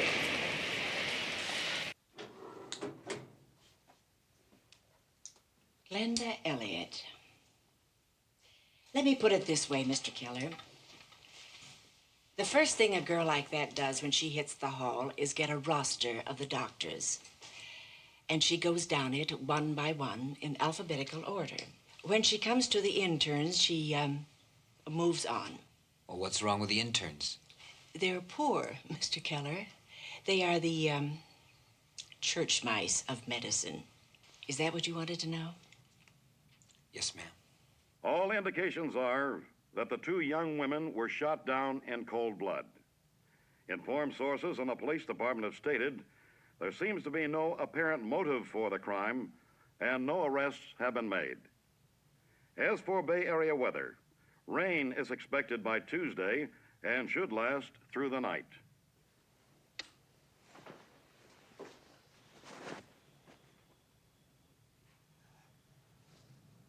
Anything on the news? Well, it looks like we'll have rain by Tuesday. That Stanton Street, isn't that in your district? Yes, it is. It's where they found the two girls. I heard it on the news. Do you know the building? It's one of the new ones.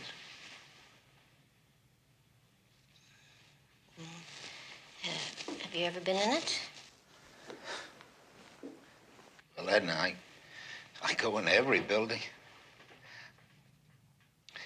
The new ones get higher and higher. More and more people. Fewer and fewer sales. Look, sweetheart, I have to go now. I'll see you later. You're not going out again today. Yes, there's a client I can see. Make something today. Edna, I hate this job. Lord, how I hate it. You'll never know, dear. You'll never know. All right, wait a minute. No, that does it. Arthur, please, let's go home. Let's just go back to Indiana. Edna, No, please, I mean it. We don't have to stay here. We can start all over again. I gotta go back to work. Honey, you've made enough Oh, sacrifices. for heaven's sakes. Nonsense.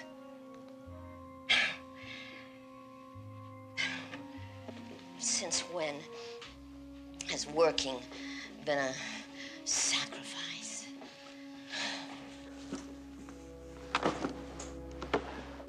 Darling, you know, you could get your old job back at the post office. Remember how they all liked you so much, and you liked them, and we had fun. I was the one who wanted to come to California. Well, I was wrong.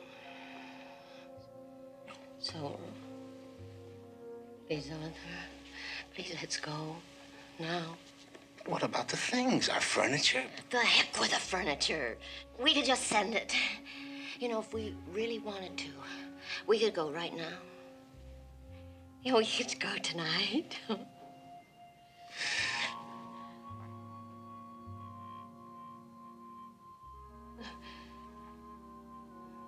Edna, let me think about it. No. I'll No. I'll see you in a little while. I've got to go. Arthur. A little later. Arthur. Let me think it over. No. No.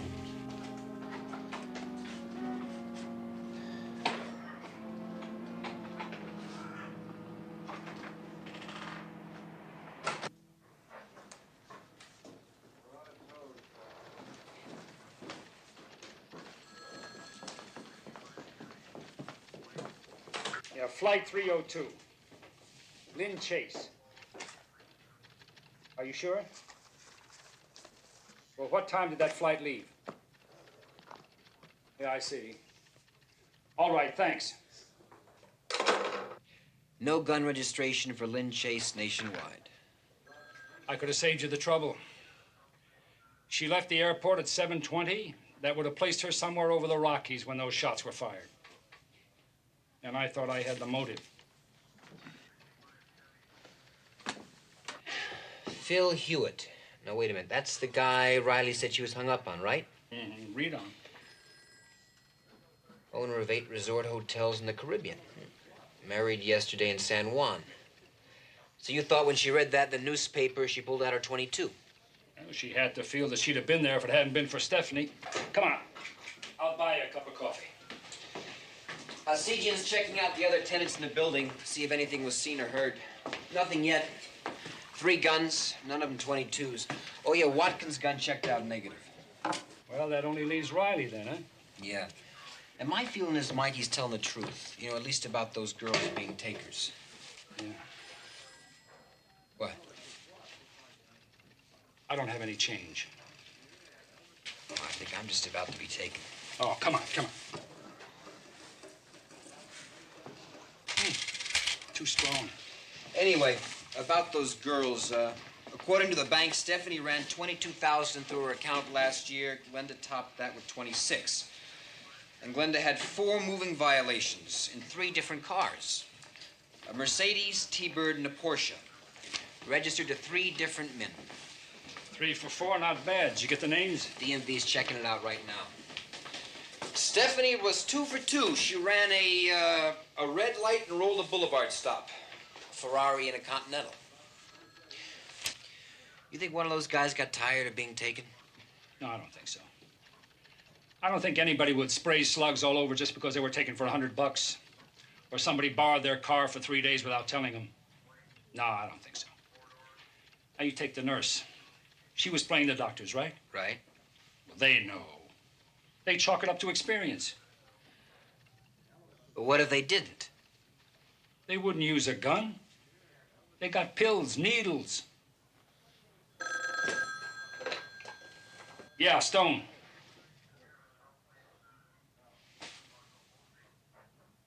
Yeah, we'll be right over. Another nurse, another small caliber weapon. Where? Apartment on Telegraph Hill. Killer ran, our boys had him cornered in Coit Tower.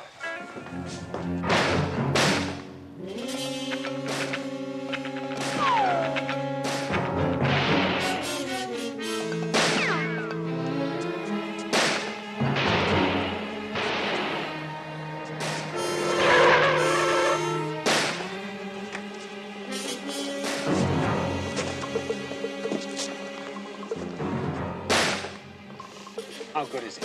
Good enough.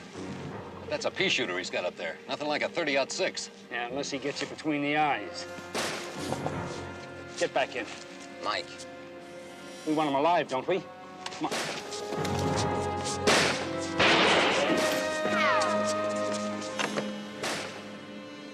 Now listen. Sit as far in the middle as you can. One swing around that statue, and then slam on your brakes when you get to that front door. Right? Right. Is that a deal? Let's go.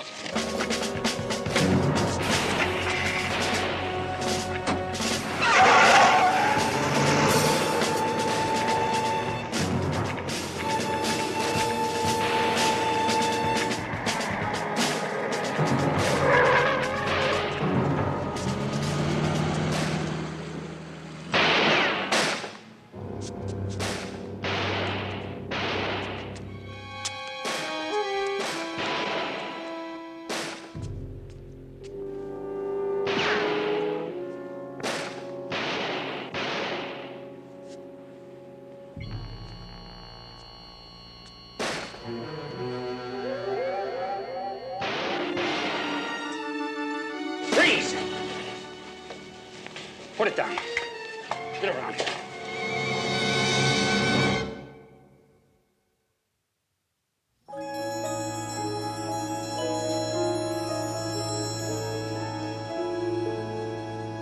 Yes, I know my rights. And no, I don't want any attorney. Okay, so I shot her. What does that have to do with you? She didn't lie to you. She lied to me. So you killed her. If I had enough ammo, I would have been up here forever. Forever! Forever is just about where you're headed for, son. No way, baby. No way. 2 years in a head farm, eating public chow, and I'm back in circulation. You watch. What about those 2 girls you shot this morning? How are you going to get out of that? What? What? 1410 Stanton Street, a nurse and a roommate. Shot with a .22 caliber automatic. Yep. No. Oh, yes, yes. 10 o'clock this morning. Where were you, huh? In Sequoia. I went up there with Stella. Stella Davis, the girl he shot. You can prove that. Yeah. Campsite 14. When did you get back to town? About 2 hours ago, I swear. I dumped Stella off. She had a shift at the hospital. I said goodbye, and I left. But I forgot my bread. It was in her purse. So I went back and walked in on him. On who? I walked in on him, and she was already with an intern. Already. Oh. Yeah, that's right. Tim Duran, 5'9", dark brown hair, 25 years old. Campsite 14. You do? Uh-huh. Okay. And your name is Ranger Kelly? Right, Brad Kelly. All right, sir, you've been a very big help. Thank you. Goodbye. He was there. He even picked up a citation for an illegal campfire. 8:45 this morning. What now? A woman. There's got to be a woman around somewhere with a .22 automatic in her purse. You and your women. Stone's office. Norm, how you doing? Wait a second. Alsatian's got something. Yeah, 9:45 this morning, right? Uh-huh. 30s, dishwater, blonde hair. Flat shoes. And a brown print dress. Brown print dress? That's right. One of the new tenants saw her? Uh-huh. Nancy Evers. My first day in this pad, and two of my next-door neighbors bite the dust. Terrific, Lou. Just a couple more minutes, ma'am. Look, Sergeant, I've told you. You tell them, okay? It was 9:30, 9:45, and this lady was sort of standing outside of that apartment. All right, Miss Evans. A all right. very average-looking lady, 38 maybe, flat shoes. She had on a brown print dress and mousy blonde hair.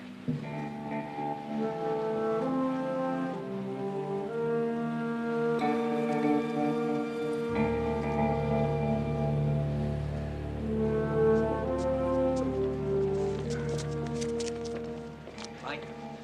Yeah? You remember him?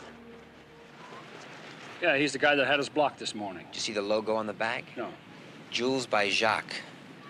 Remember the synthetics up in the room? Maybe. Check him out. Maybe the manager will let you use the phone. Right.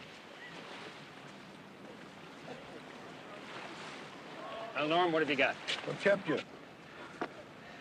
Lieutenant, this is Nancy Evers. She's the tenant that saw the lady in the brown dress. How do you do? I'll be inside. Thank you for waiting. Okay, you want to hear about the plain lady standing outside of those kids' apartment, right? I'd like that, right. Yes, that's right. I think it'd be your Stanton Street district. Would you have a sales record for either a Glenda Elliott or a Stephanie Brown? Yeah, I can wait. Could you close that door, please? Thank you.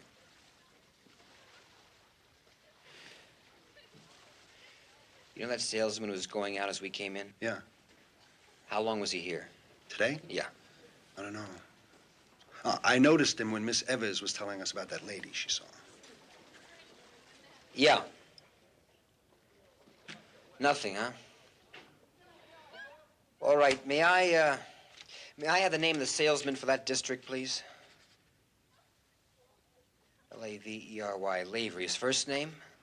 Arthur. May I have his home address, please? Yeah, I can wait. How'd you know that? Well, how many little guys named Lavery could there be? Go on. I didn't even know him. I just remember Stephanie and Glenda laughing at him. How they used to put him on, get him all worked up. Then talking about how they'd sure love to have that jewelry if they could just work it out some way. Must have found a way. Yeah. Yes. 721 Logan. Thank you very much.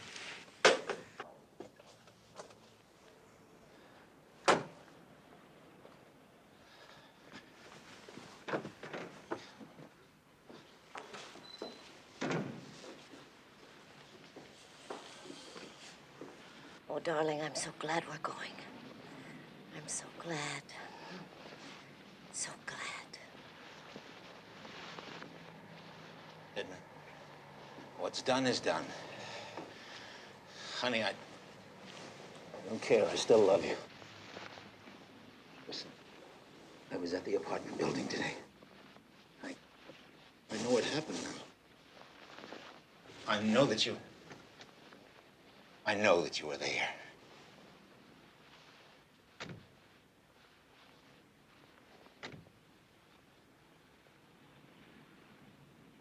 Listen, sweetheart, stay in the house. Don't answer the door no matter what. Don't answer the door. Now, look, take 10 minutes, then get a cab and come to the airport. Arthur! Edna, do it! Do it!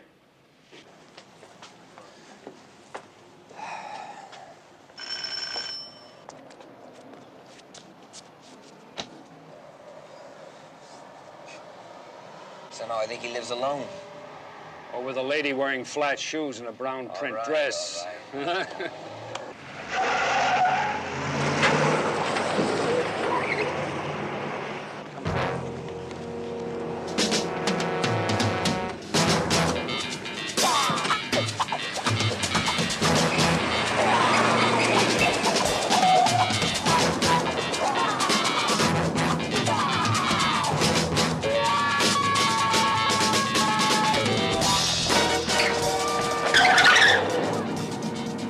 Hey, he can't handle that thing. Hang back. If we do, we're gonna lose him. And if you don't, he'll kill somebody else. 8-1 to headquarters. We're pursuing a blue Ford sedan. Hang on.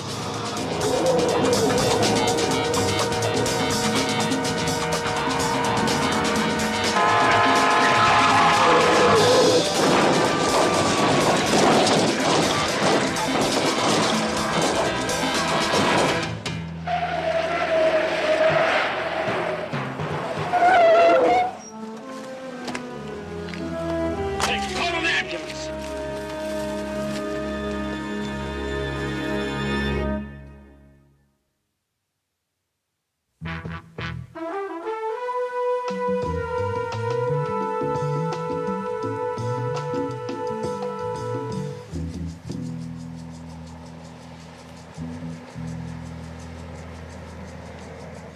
Mrs. Lavery? Yes. Where's Arthur? He's still in surgery. Thanks, Sergeant.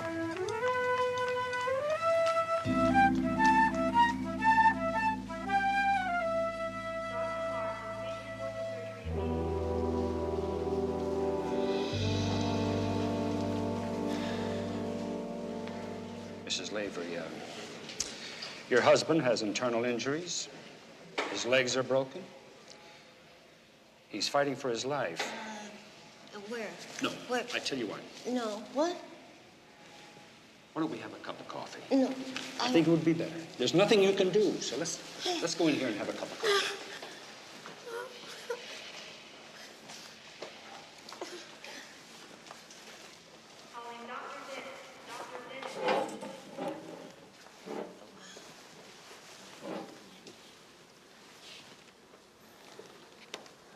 Mrs. Lavery. Mrs. Lavery? Someone said they saw you in an apartment building.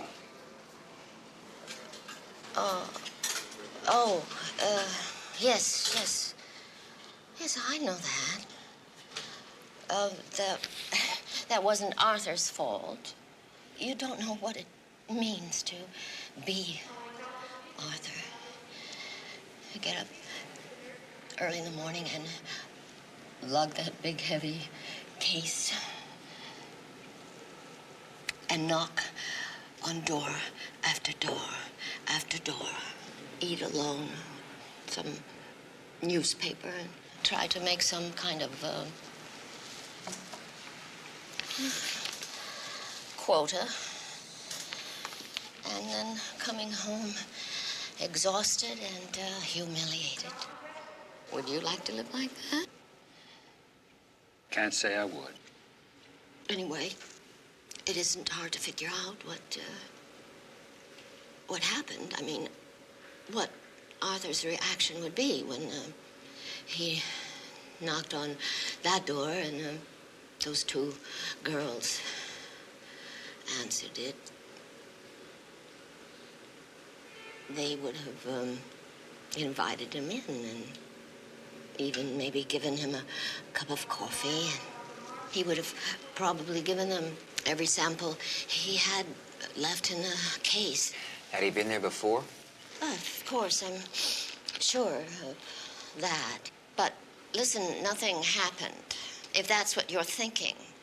Those two girls were probably just, playing with him like, a couple of cats with a mouse. How did you know he was seeing them? I noticed that a lot of his good samples were gone, so I asked him about them, and it was the first time in my life I have ever seen Arthur look guilty. I mean, about anything. So he said somebody took them out of his case when he had left it in the car for a few minutes. But of course, I knew that wasn't true. And then I found out about the flowers. Flowers? What flowers? Arthur really splurged. He bought them flowers. $15 worth. But poor darling, he put them on our charge card, so I found out the address. And then I had the key, so. You had the key? How did you get it? Well, I've got the key. Right here. That's it. Yes, I got that out of Arthur's coat pocket. I decided I would just go there. I was going to see to it that they left Arthur alone. For good. Did you kill them? Why, no. What? I didn't kill them. They were already dead. The door was ajar, and I just shoved it open, and there they were. It was awful. I had to turn and run. Do you know what you're saying? You're saying that your husband killed. No.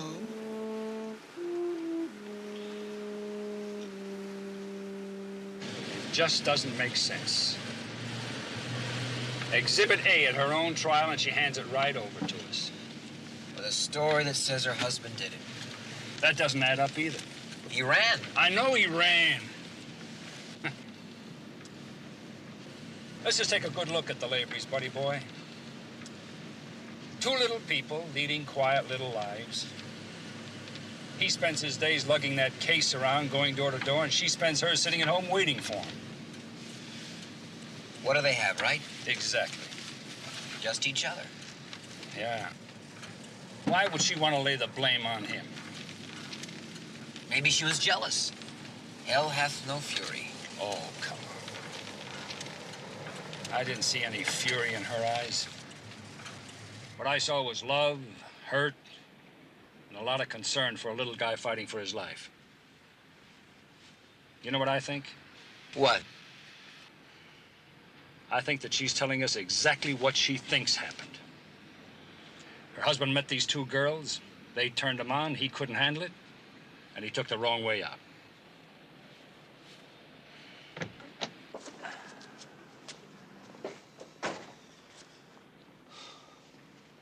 You know, that still doesn't square with your woman theory. Well, it doesn't square with Lavery either. You put him under the glass a minute. All right. Door to door, like you said, right? He's just trying to make it.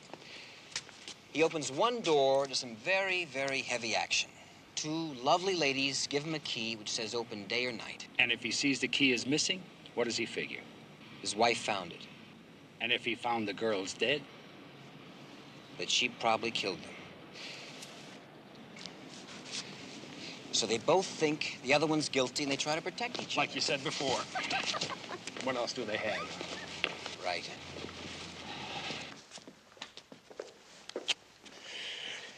I don't know, Mike. I don't know. All I know for sure is that Lavery had a key and either one of them could have opened the door.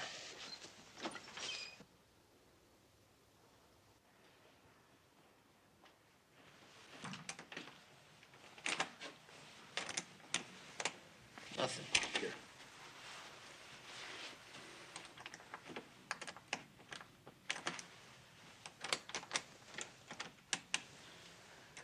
Same number.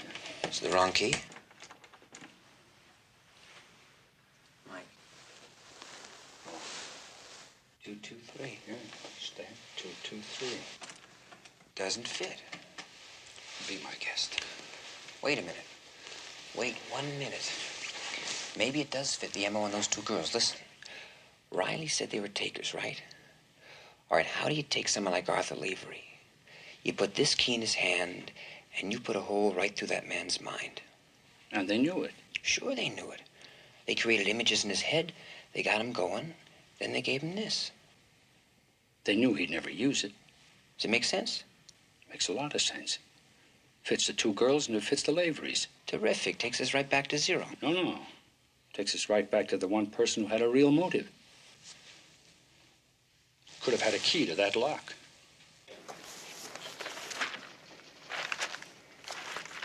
Okay, Lynn Chase. Here we are. SFO to Denver, flight 302. Departed 7:20, arrived Denver 9:02, then Denver to Chicago and back. How about that? Terrific. Did you say Lynn Chase was on that airplane? Yeah? Lynn Chase. ETA, Estimated time of arrival. estimated time of arrival, ETA 2:55. 2:55. It fits. She could have been back when you saw her. I know it fits. Anybody can see that it fits. Young man, is it possible, do the stewardesses sometimes switch, you know, you take my flight, I'll take yours? That's against the rules. That's not what he asked. It happened. So then this is not absolute proof that one of your crew members is on a given flight at a given time. No. Right. What gets into San Francisco around the same time, around 3 o'clock? Okay. How about flight 86 returns from San Diego 2:55 via LA? What time did it leave? 11. That's half-day duty, though. Is that going to help you? It could help. What time did that first flight return from Chicago, Denver to San Francisco? Chicago to SFO, 3:22. Storm front and headwinds. 3:22? 3:22. 3:20.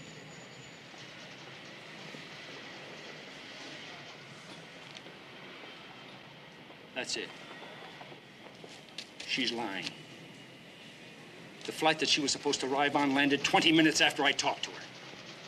If she wasn't on that flight to Chicago, then she could have been in that apartment at 9:30. Is Lynn Chase on duty now? Yes, she's on the evening flight to Seattle, departing gate 31. Get on the PA and stop her. Would West Central Airways stewardess Lynn Chase report to operations, please? Lynn Chase, report to West Central Airways operations.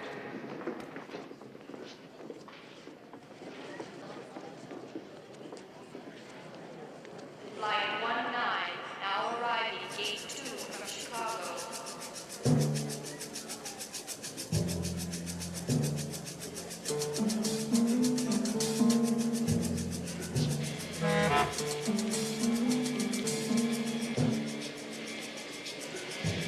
Hi, Paul. Hi, Lynn. Hey, Lynn! Lynn! Wait a minute, Lynn! What happened? Stewardess tripped the detector. I don't know what with, but... Mike, she's down below. Be careful.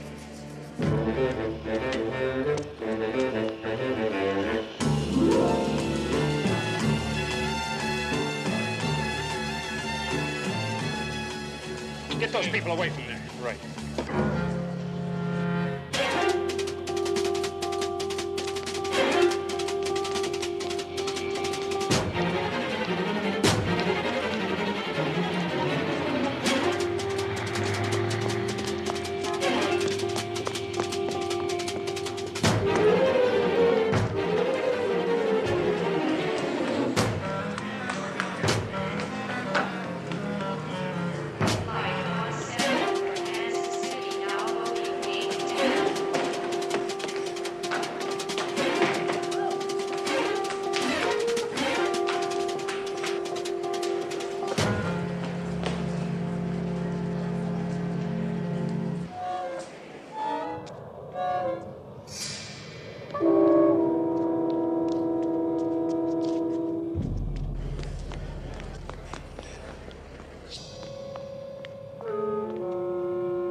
you have a right to remain silent.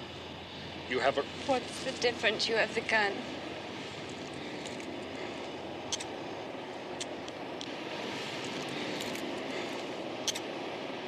Was it really worth it? 18 shots? I didn't know Glenda was there. She came in, saw me. After you'd hit Stephanie? Yes. Because of Phil Hewitt? He loved me. It was the beginning of my life. She took him. She didn't want him. She didn't care about him. She took him and my life. So I took hers.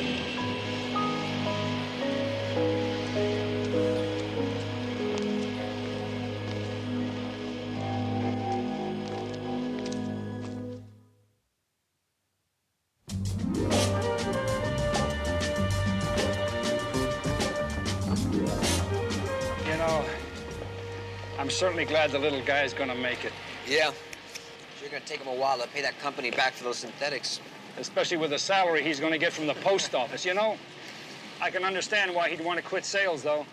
Driving all over town, knocking on doors, lousy hours, taking lip from people who don't want to be bothered. Sounds very familiar. I thought you'd see it. Wait a minute. Why don't you drive? We'll break up the monotony. Good idea.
The Streets of San Francisco, a Quinn Martin production. Starring Carl Malden. Also starring Michael Douglas.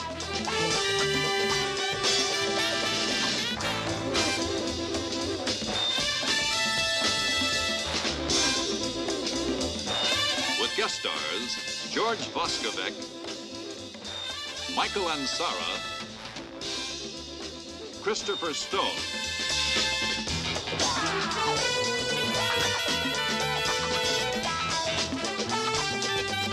Tonight's episode, The Year of the Locusts.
ready? Yeah.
This is security in the west building.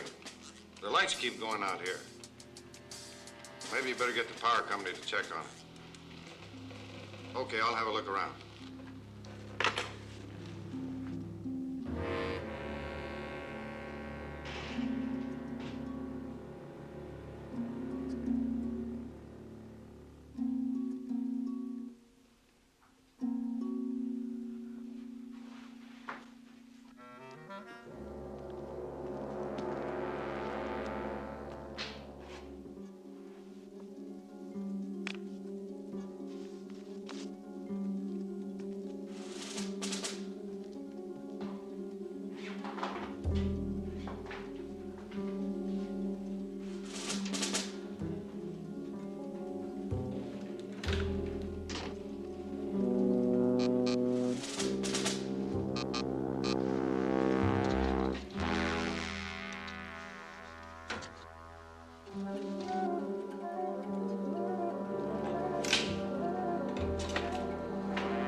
Hold it.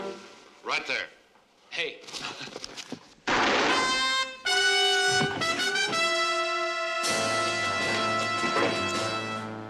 Josh. Josh, he's dead. Yeah, all right. Josh, he's dead! All right, come on. Come on, Jerry, let's go. You can't run forever, buddy boy. Come.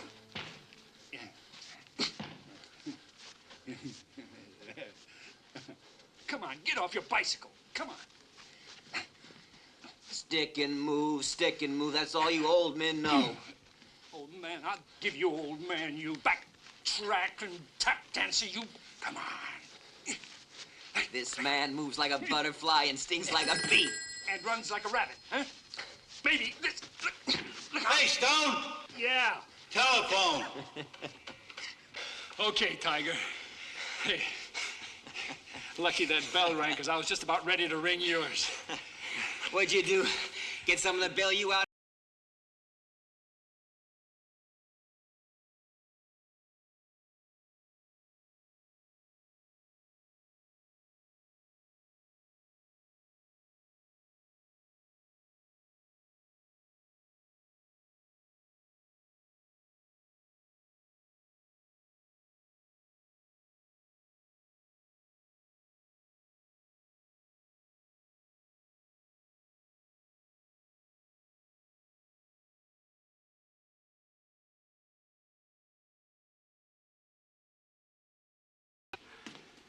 What? Oh, I was just thinking. Here we are, working out, feeling good, full of ginger. Somebody else takes the count. You got a killing? Ghirardelli, night watchman, walked in on someone at the Imperial Jade Company. Well, come on, let's take him off.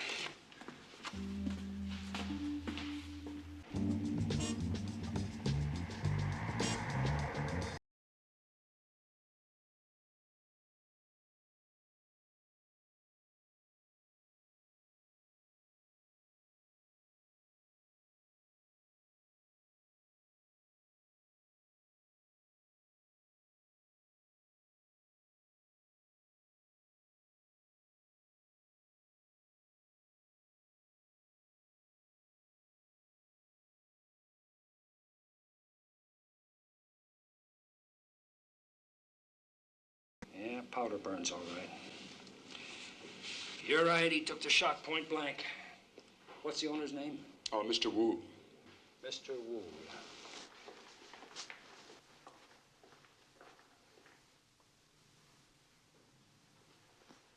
Mr. Wu, Lieutenant Stone, homicide. How do you do, Lieutenant? How much did they get? Over $500,000. All in jade? Yes. Will any of it carved, traceable? It was the finest grade imperial jade. Flown to any of the world markets, the individual pieces could be sold at full price, and there would be no way of tracing them.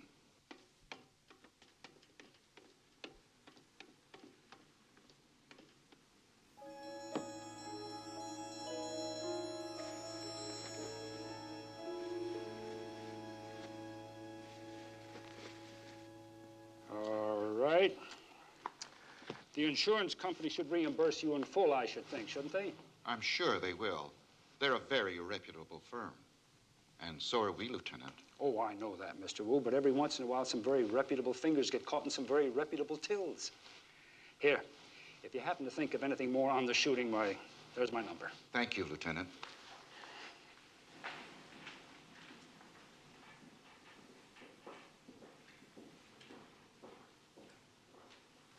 You don't figure an inside job, do you, Lieutenant? Oh, it's pretty tough to break in from the outside, isn't it? All those lights on and locks, security checks, and... You're thinking inside. Yeah, unless you've got something that says it's different.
Okay, thanks, buddy.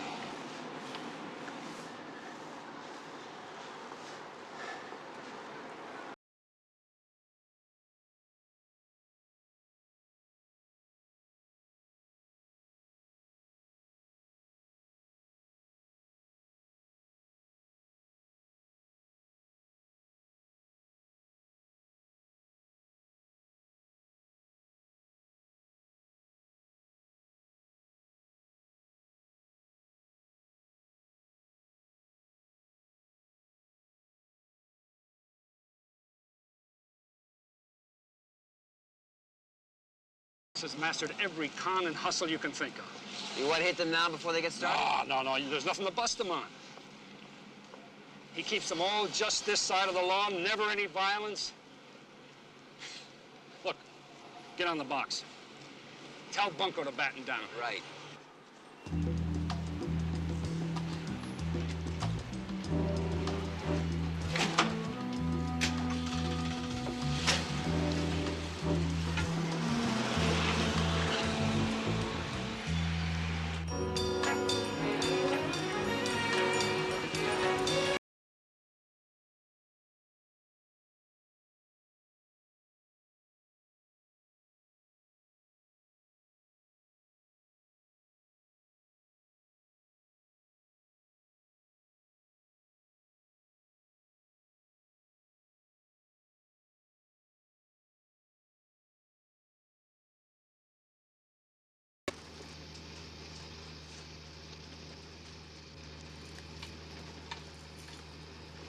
Queen of Hearts.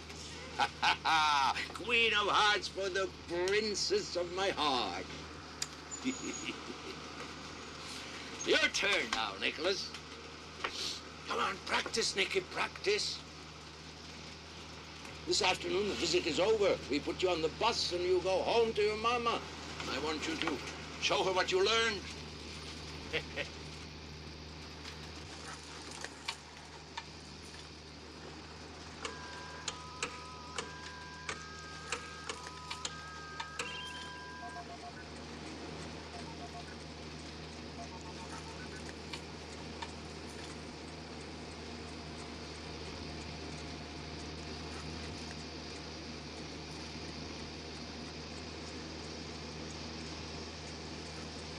Angus!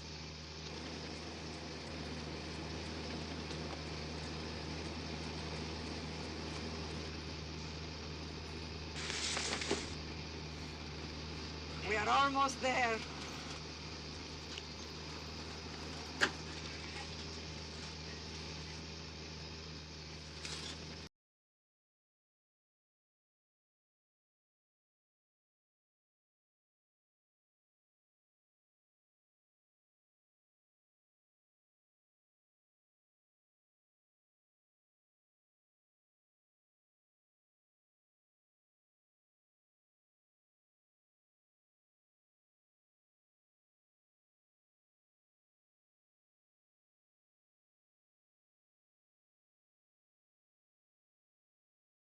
Zero minus 2. Our quarters secured?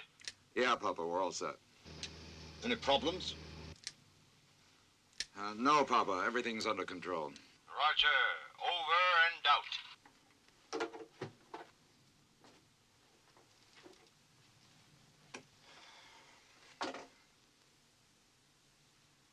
I think maybe we ought to think about breaking this off right here and now. But why? See, old man, you know how he's going to take this. Yeah, I think I do. If he finds out. It's never been killing before.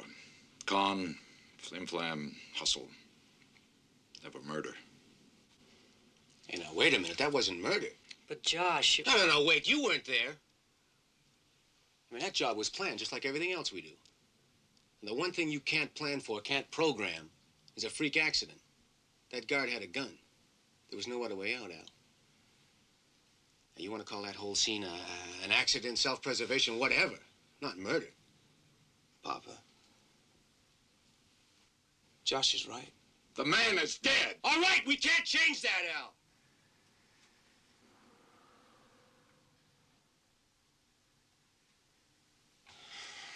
Look, you're sitting on $500,000. That's what you wanted.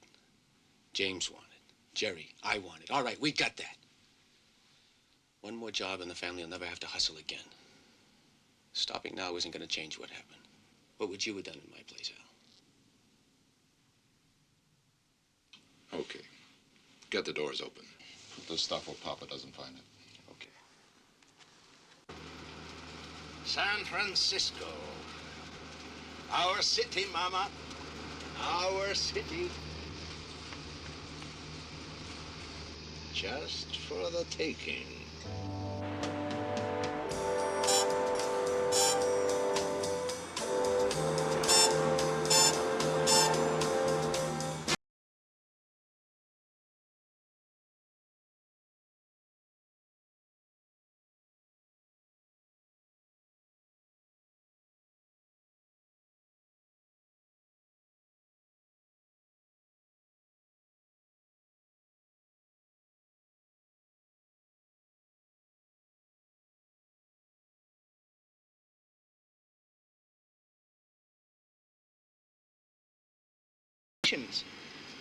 Well, you were referred to us by your neighbor, Mrs. Kramer, I believe, for a free set of complete rain gutters. Free? Yes, ma'am. You see, if your roof is 8 years old or less, well, it's like a promotional. Well, your roof is 8 years old. Well, it's a little over 8. Well, how much more? Well, a 10. Oh, gee, I'm very sorry. Oh, but my husband keeps it in excellent repair. Well, Mrs. Cartwright, we have specifications by which we maintain... Actually, what you put on this paper is what really counts, isn't it? Well, yes, it is, but we still have certain 8 standards. years. But, Mrs. Oh, please.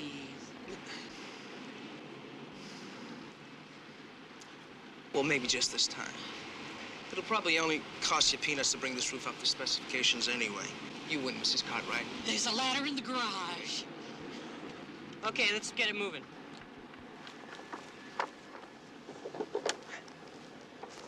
There we go, Mr. Hopkins. Just give us your John Henry right by the X, right there. And all I'm paying for is the maintenance, right? Oh, yes, sir. Of course, you know you're signing that you won't tell your neighbors about that. That's your guarantee to the company.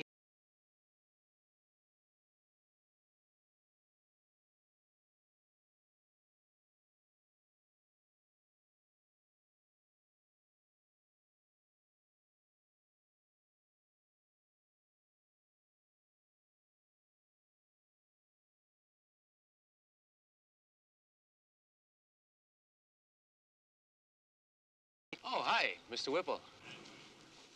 No, it's not Whipple, it's Ralph Dunn, and I own this house. Now, what are you people doing here? Don, look at that. We come to the wrong house. Terrific.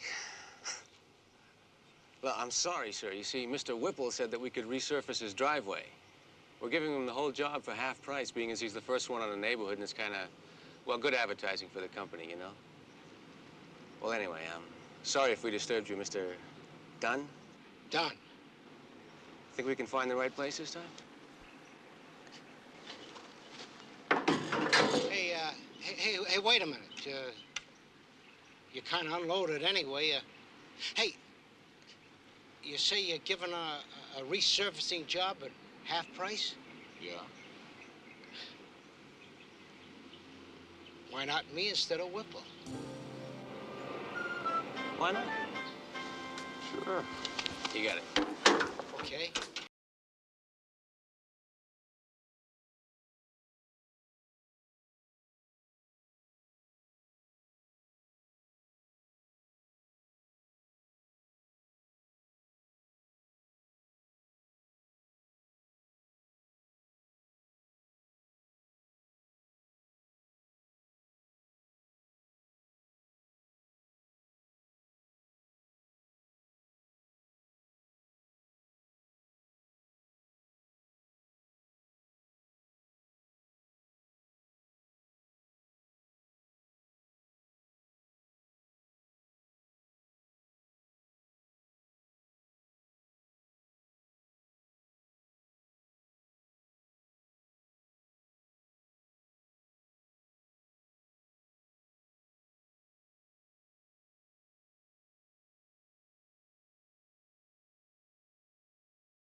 It was that sneaky one. That sneaky one who called and told me how I'd been picked. They said they were going to resurface my whole driveway for half price if I was the first one in the neighborhood. And then all they did was spray some kind of stuff on it that melted the top and made it look pretty good. And then they said it was going to dry in 6 hours. Now look what happened to these shoes after I just walked on it. Now, I paid good money for those shoes, and I paid a lot more for a driveway that's oozing into my front lawn. Now, I want my money. Excuse me, may I see that for just a minute? And I want those people put in jail where they belong. Yes, sir. Excuse me. Mike, someone just had their driveway resurfaced. By the Fergusons? Sounds that way, yeah? I don't know. It just doesn't make sense. Why not? And you know what I'm thinking? This is the same stuff we found on the steps of the Jade Company. Okay, get it under the microscope.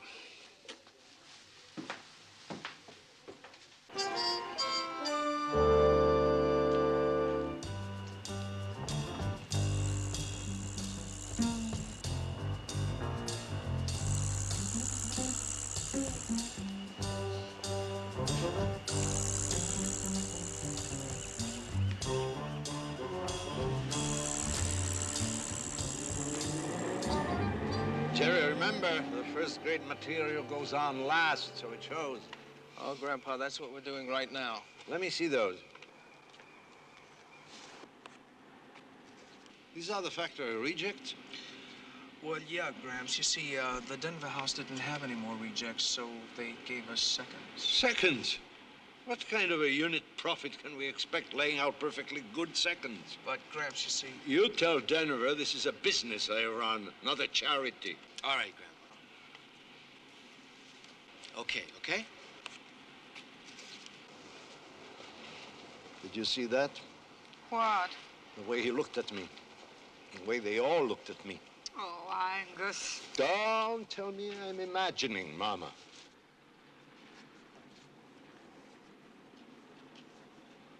I've seen it for months now, ever since Ellen married Josh. That one is trouble. I know it. And I know he talks against me. What can any of the family say against you? You hold them together. They can say I'm old, and they'd be right. I won't listen to that. When we began, we lived by our wits to keep the wolf from the door. But now the corporations, the computers, the contracts, the lawyers, the fun is gone. Only the taking remains, and that can be dangerous. People like Josh, they don't know what it is to be hungry, to be without. They've had too much, and they want too much more.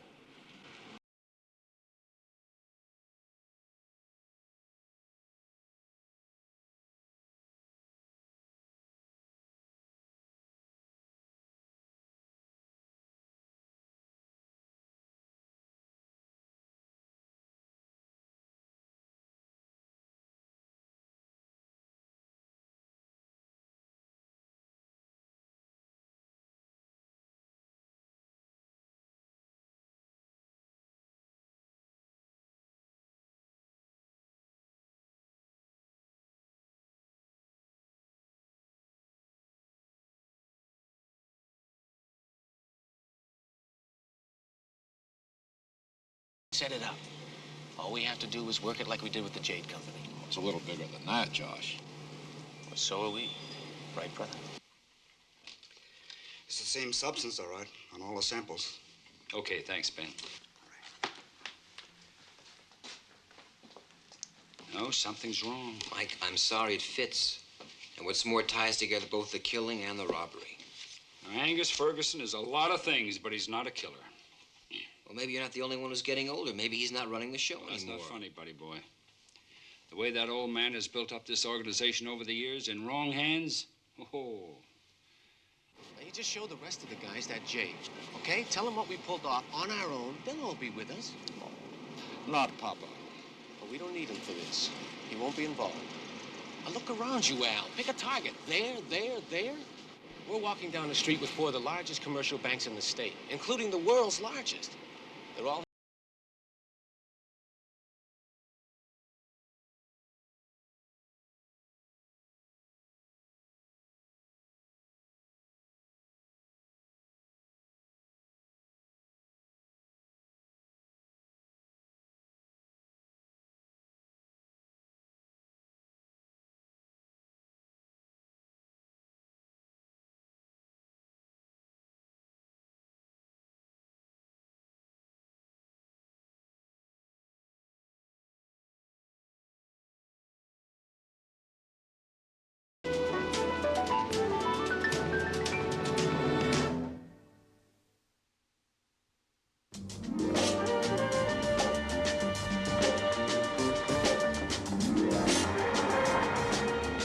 Ferguson, huh?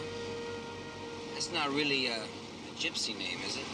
Well, Angus came from the Balkans somewhere. Changed his name when he got to this country. He told those kids he wanted in a crap game. So you really knew him? No, I grew up with him. Same block. Ma Ferguson's kitchen was one of the best places in the Potrero. She used to make cookies like... Did you ever taste a gypsy cookie? No. What are they? I don't know. I never asked her. I only know that I've never tasted anything better in my life. So when did he take off for the road? Oh, just after the war, I think. The old man got the idea from the Germans. Blitzkrieg a neighborhood and move out fast. And the lady you're gonna see, this is his daughter?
Yes. It's been a while. It's been a while for you to remember that, too. Yes, it has, hasn't it? And I also remember that you were as stubborn as I was. You're not going to let go of this, are you? I can't, even if I wanted to, Bonnie. You know, every month they send me a check for $1,000. And every month I tear it up. I pay a pretty high price to lead a decent life, Mike. But I won't turn them in. Then you do know how to reach them. Well, I have a number. It changes every time the check comes. Papa wants to make sure I have a place to call in case I need any help. Or if something happens, it says he does. I never used it. Well, use it now, Bonnie. Tell him to set up a meeting anytime, any place. Just the two of us. It'll be private, I promise.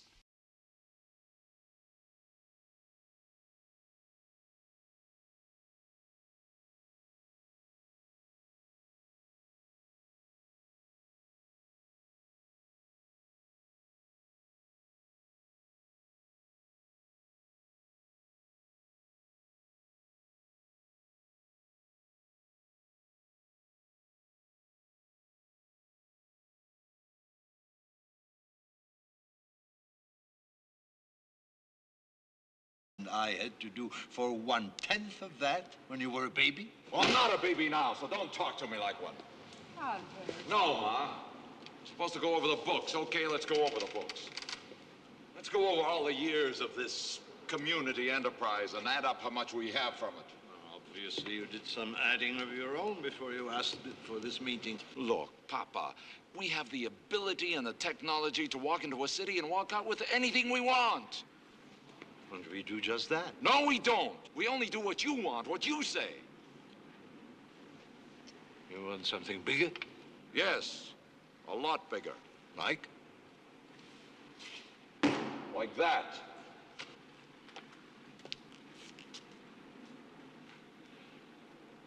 Where did you get it? It's not important. I'll decide what's important. Not right now, Papa.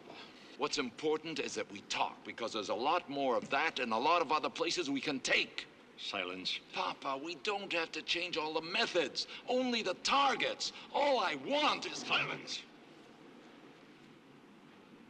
I will not be dictated to. Well, you dictate to everybody else. Yes, because this old gypsy is smarter than everybody else. He has never been the victim of greed, and make no mistake, greed victimizes all who fall into its trap. That's the secret behind our success. We made greed our ally. But it's a two-edged sword, boy. You can live by the greed of others or die by your own. Now, I want to know where this came from, and I want to know why I wasn't told about it before. Angus. Grandpa, there's a call on your emergency line. It's Bonnie. She's the only one who has that number.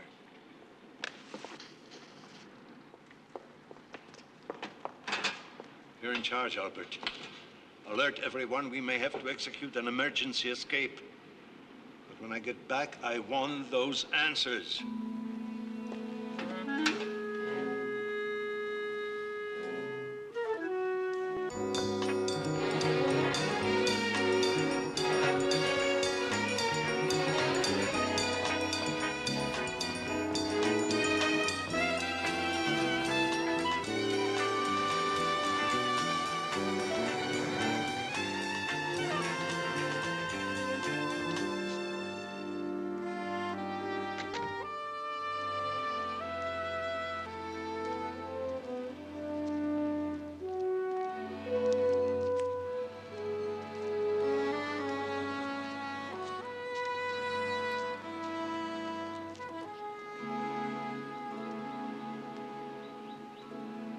Is that him?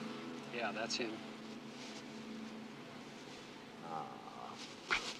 He said alone.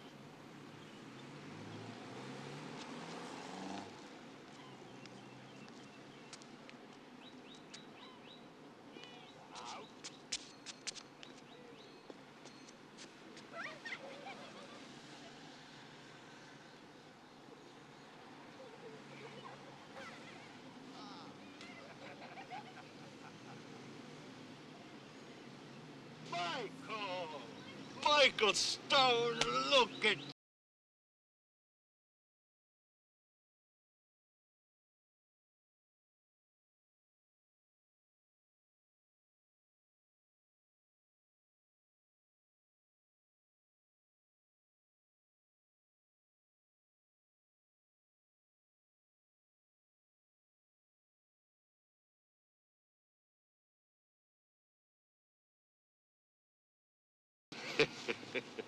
If I were, we'd see a lot of each other, eh? Yeah, I suppose so. So I certainly appreciate your coming. It must be very important to you. I'm sure it's not the policy of your department to meet with a person like myself and not...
Well, Mr. Ferguson,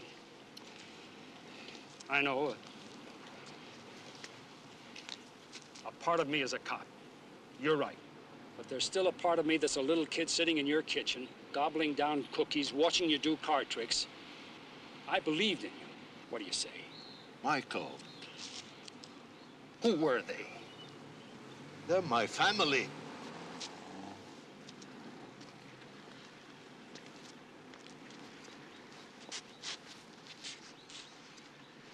I understand that, and I respect it.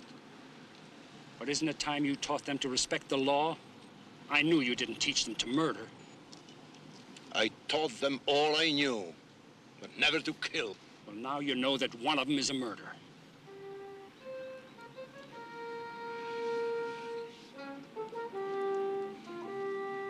You must believe it.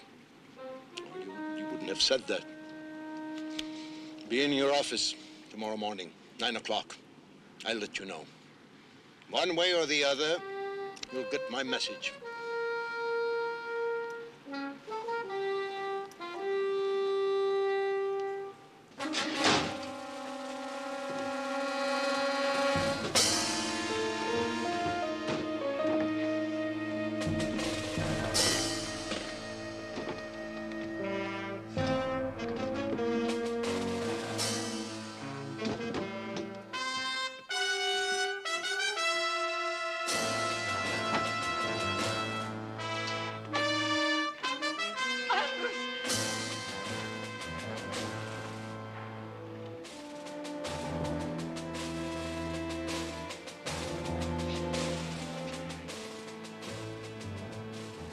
killer.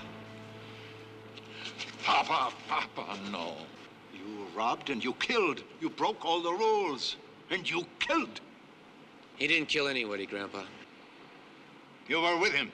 That's right. And so were they. And so the rest of us now, Grandpa.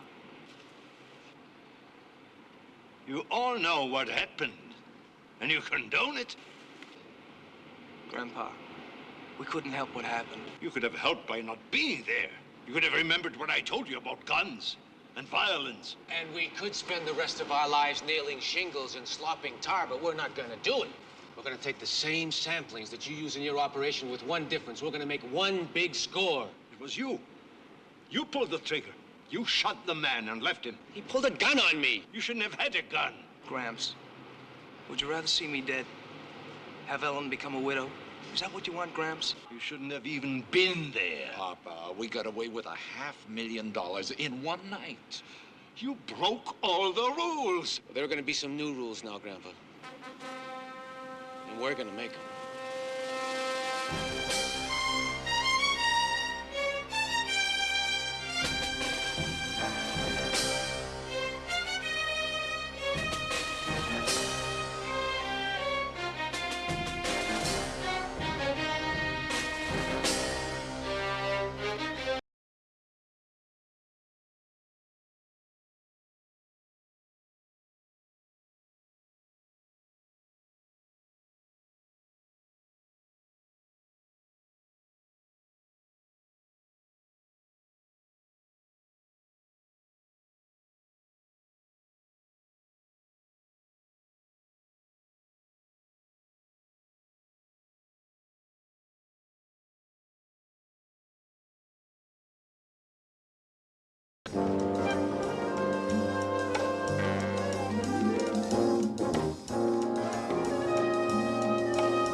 Well, good morning. Morning, buddy boy. Any word from the old man yet? Nope. Well, things have slowed down anyway. See, you finally got the sketches. Yeah. He's Albert. I knew him. He's the oldest. The other two must be grandsons.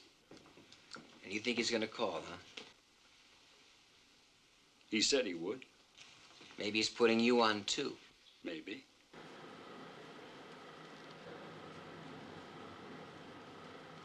It's going to be a blitzkrieg. This is Montgomery Street. They call it the Street of Banks.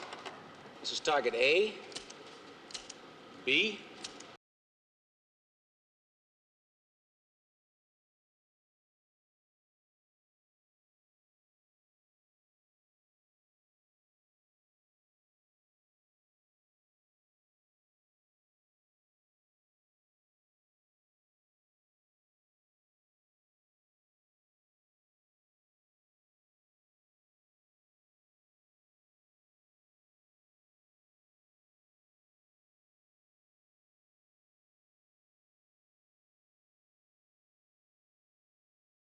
Papa, he'll be bound and gagged. And shot to death if he resists. Maybe you'd better sit down, Grandpa. We're trying to run a tight ship here, like you taught us. Okay? Tell him. Tell him that Fergusons are not common thieves. They're not murderers. Tell him you will not risk taking any more lives.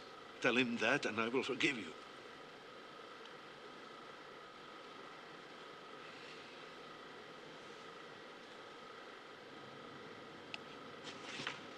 Please, sit down.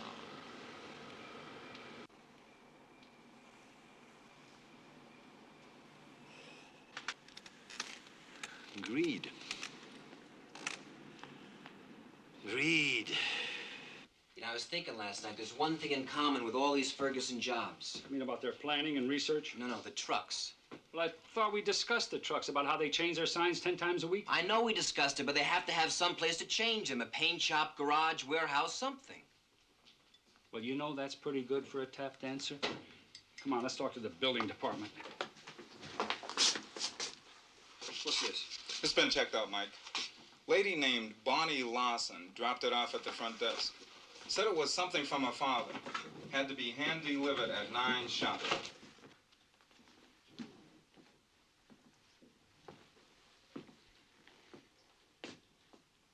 Well, what is it? Something from the kitchen, kolache. What? Here, I'll explain later. Just read.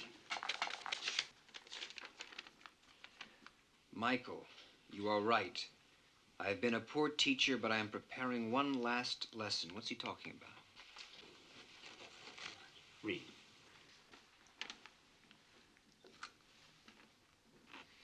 I will need time, but I will not take too long. 1 more hour will suffice. You must proceed as directed and arrive precisely at 10 o'clock. At that time, I will know to what degree I have failed, and the fate of the Fergusons will then be in your hands. Your first stop is the newsboy near Gary and Laguna.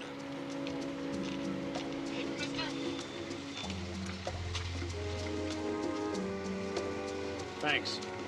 Right, sir. It should have taken you 10 minutes. Took 12. Your next stop, Kim's Treasure House. What is this? Scavenger hunt? Thank you. Thank you very much. You know this is crazy, don't you?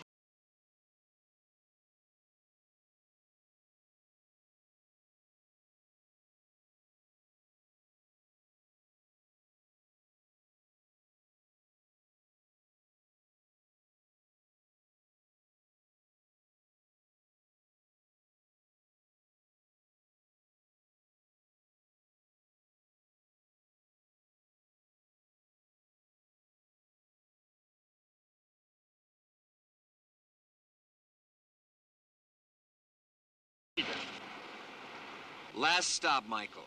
You are exactly 15 minutes from the warehouse where we are headquartered. I have diagrammed a blueprint of the building on the back of this note. I suggest you radio for assistance. You will need 4 black and whites to block vehicle escape routes marked in red on the diagram. 10 men will be required to cover pedestrian exits, including the roof. These are marked in yellow. Go on. Go on. What about our man? My son-in-law, Josh Evans, shot the watchman. 3 others planned the robbery with him.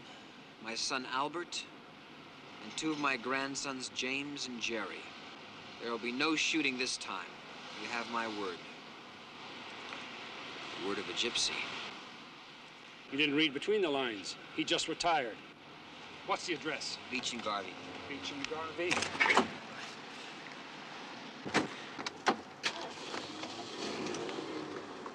All units within vicinity of Beach and Garvey, code 3000.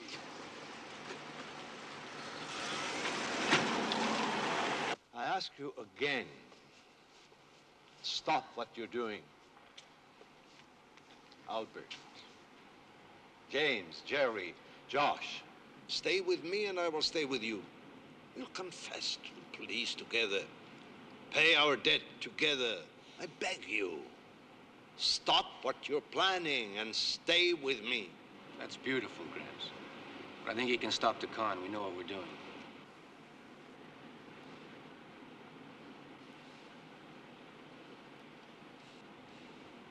All right. As you will. Nama. Where are you going?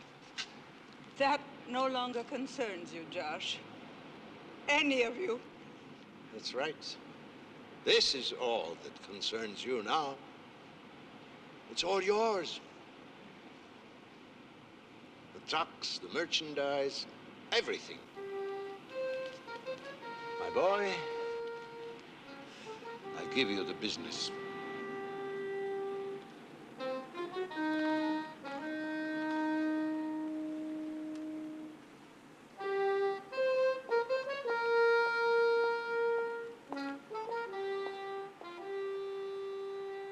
Hey, it's okay, Al. Come on. After this job, we'll patch things up. We'll get back together. You know that.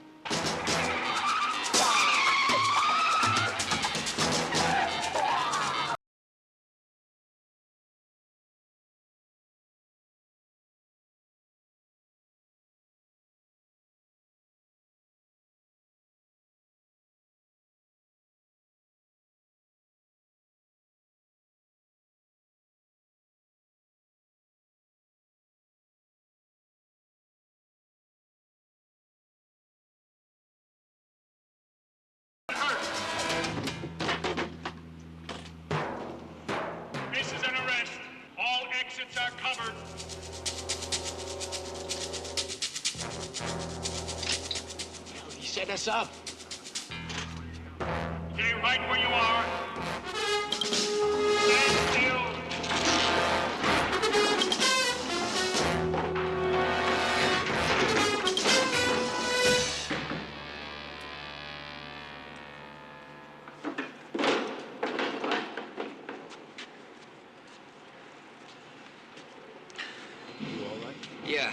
Yeah.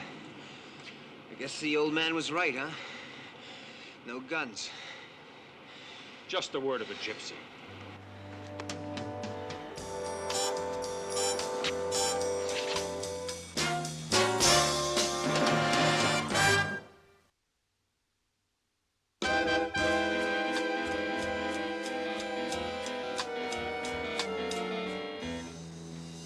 All right, you know, from the looks of their books, they're out of business for good. Yep. But he got away, the old man. Yeah, of course he did. He's a wizard. He's a what? A wizard, buddy boy. A master of magic.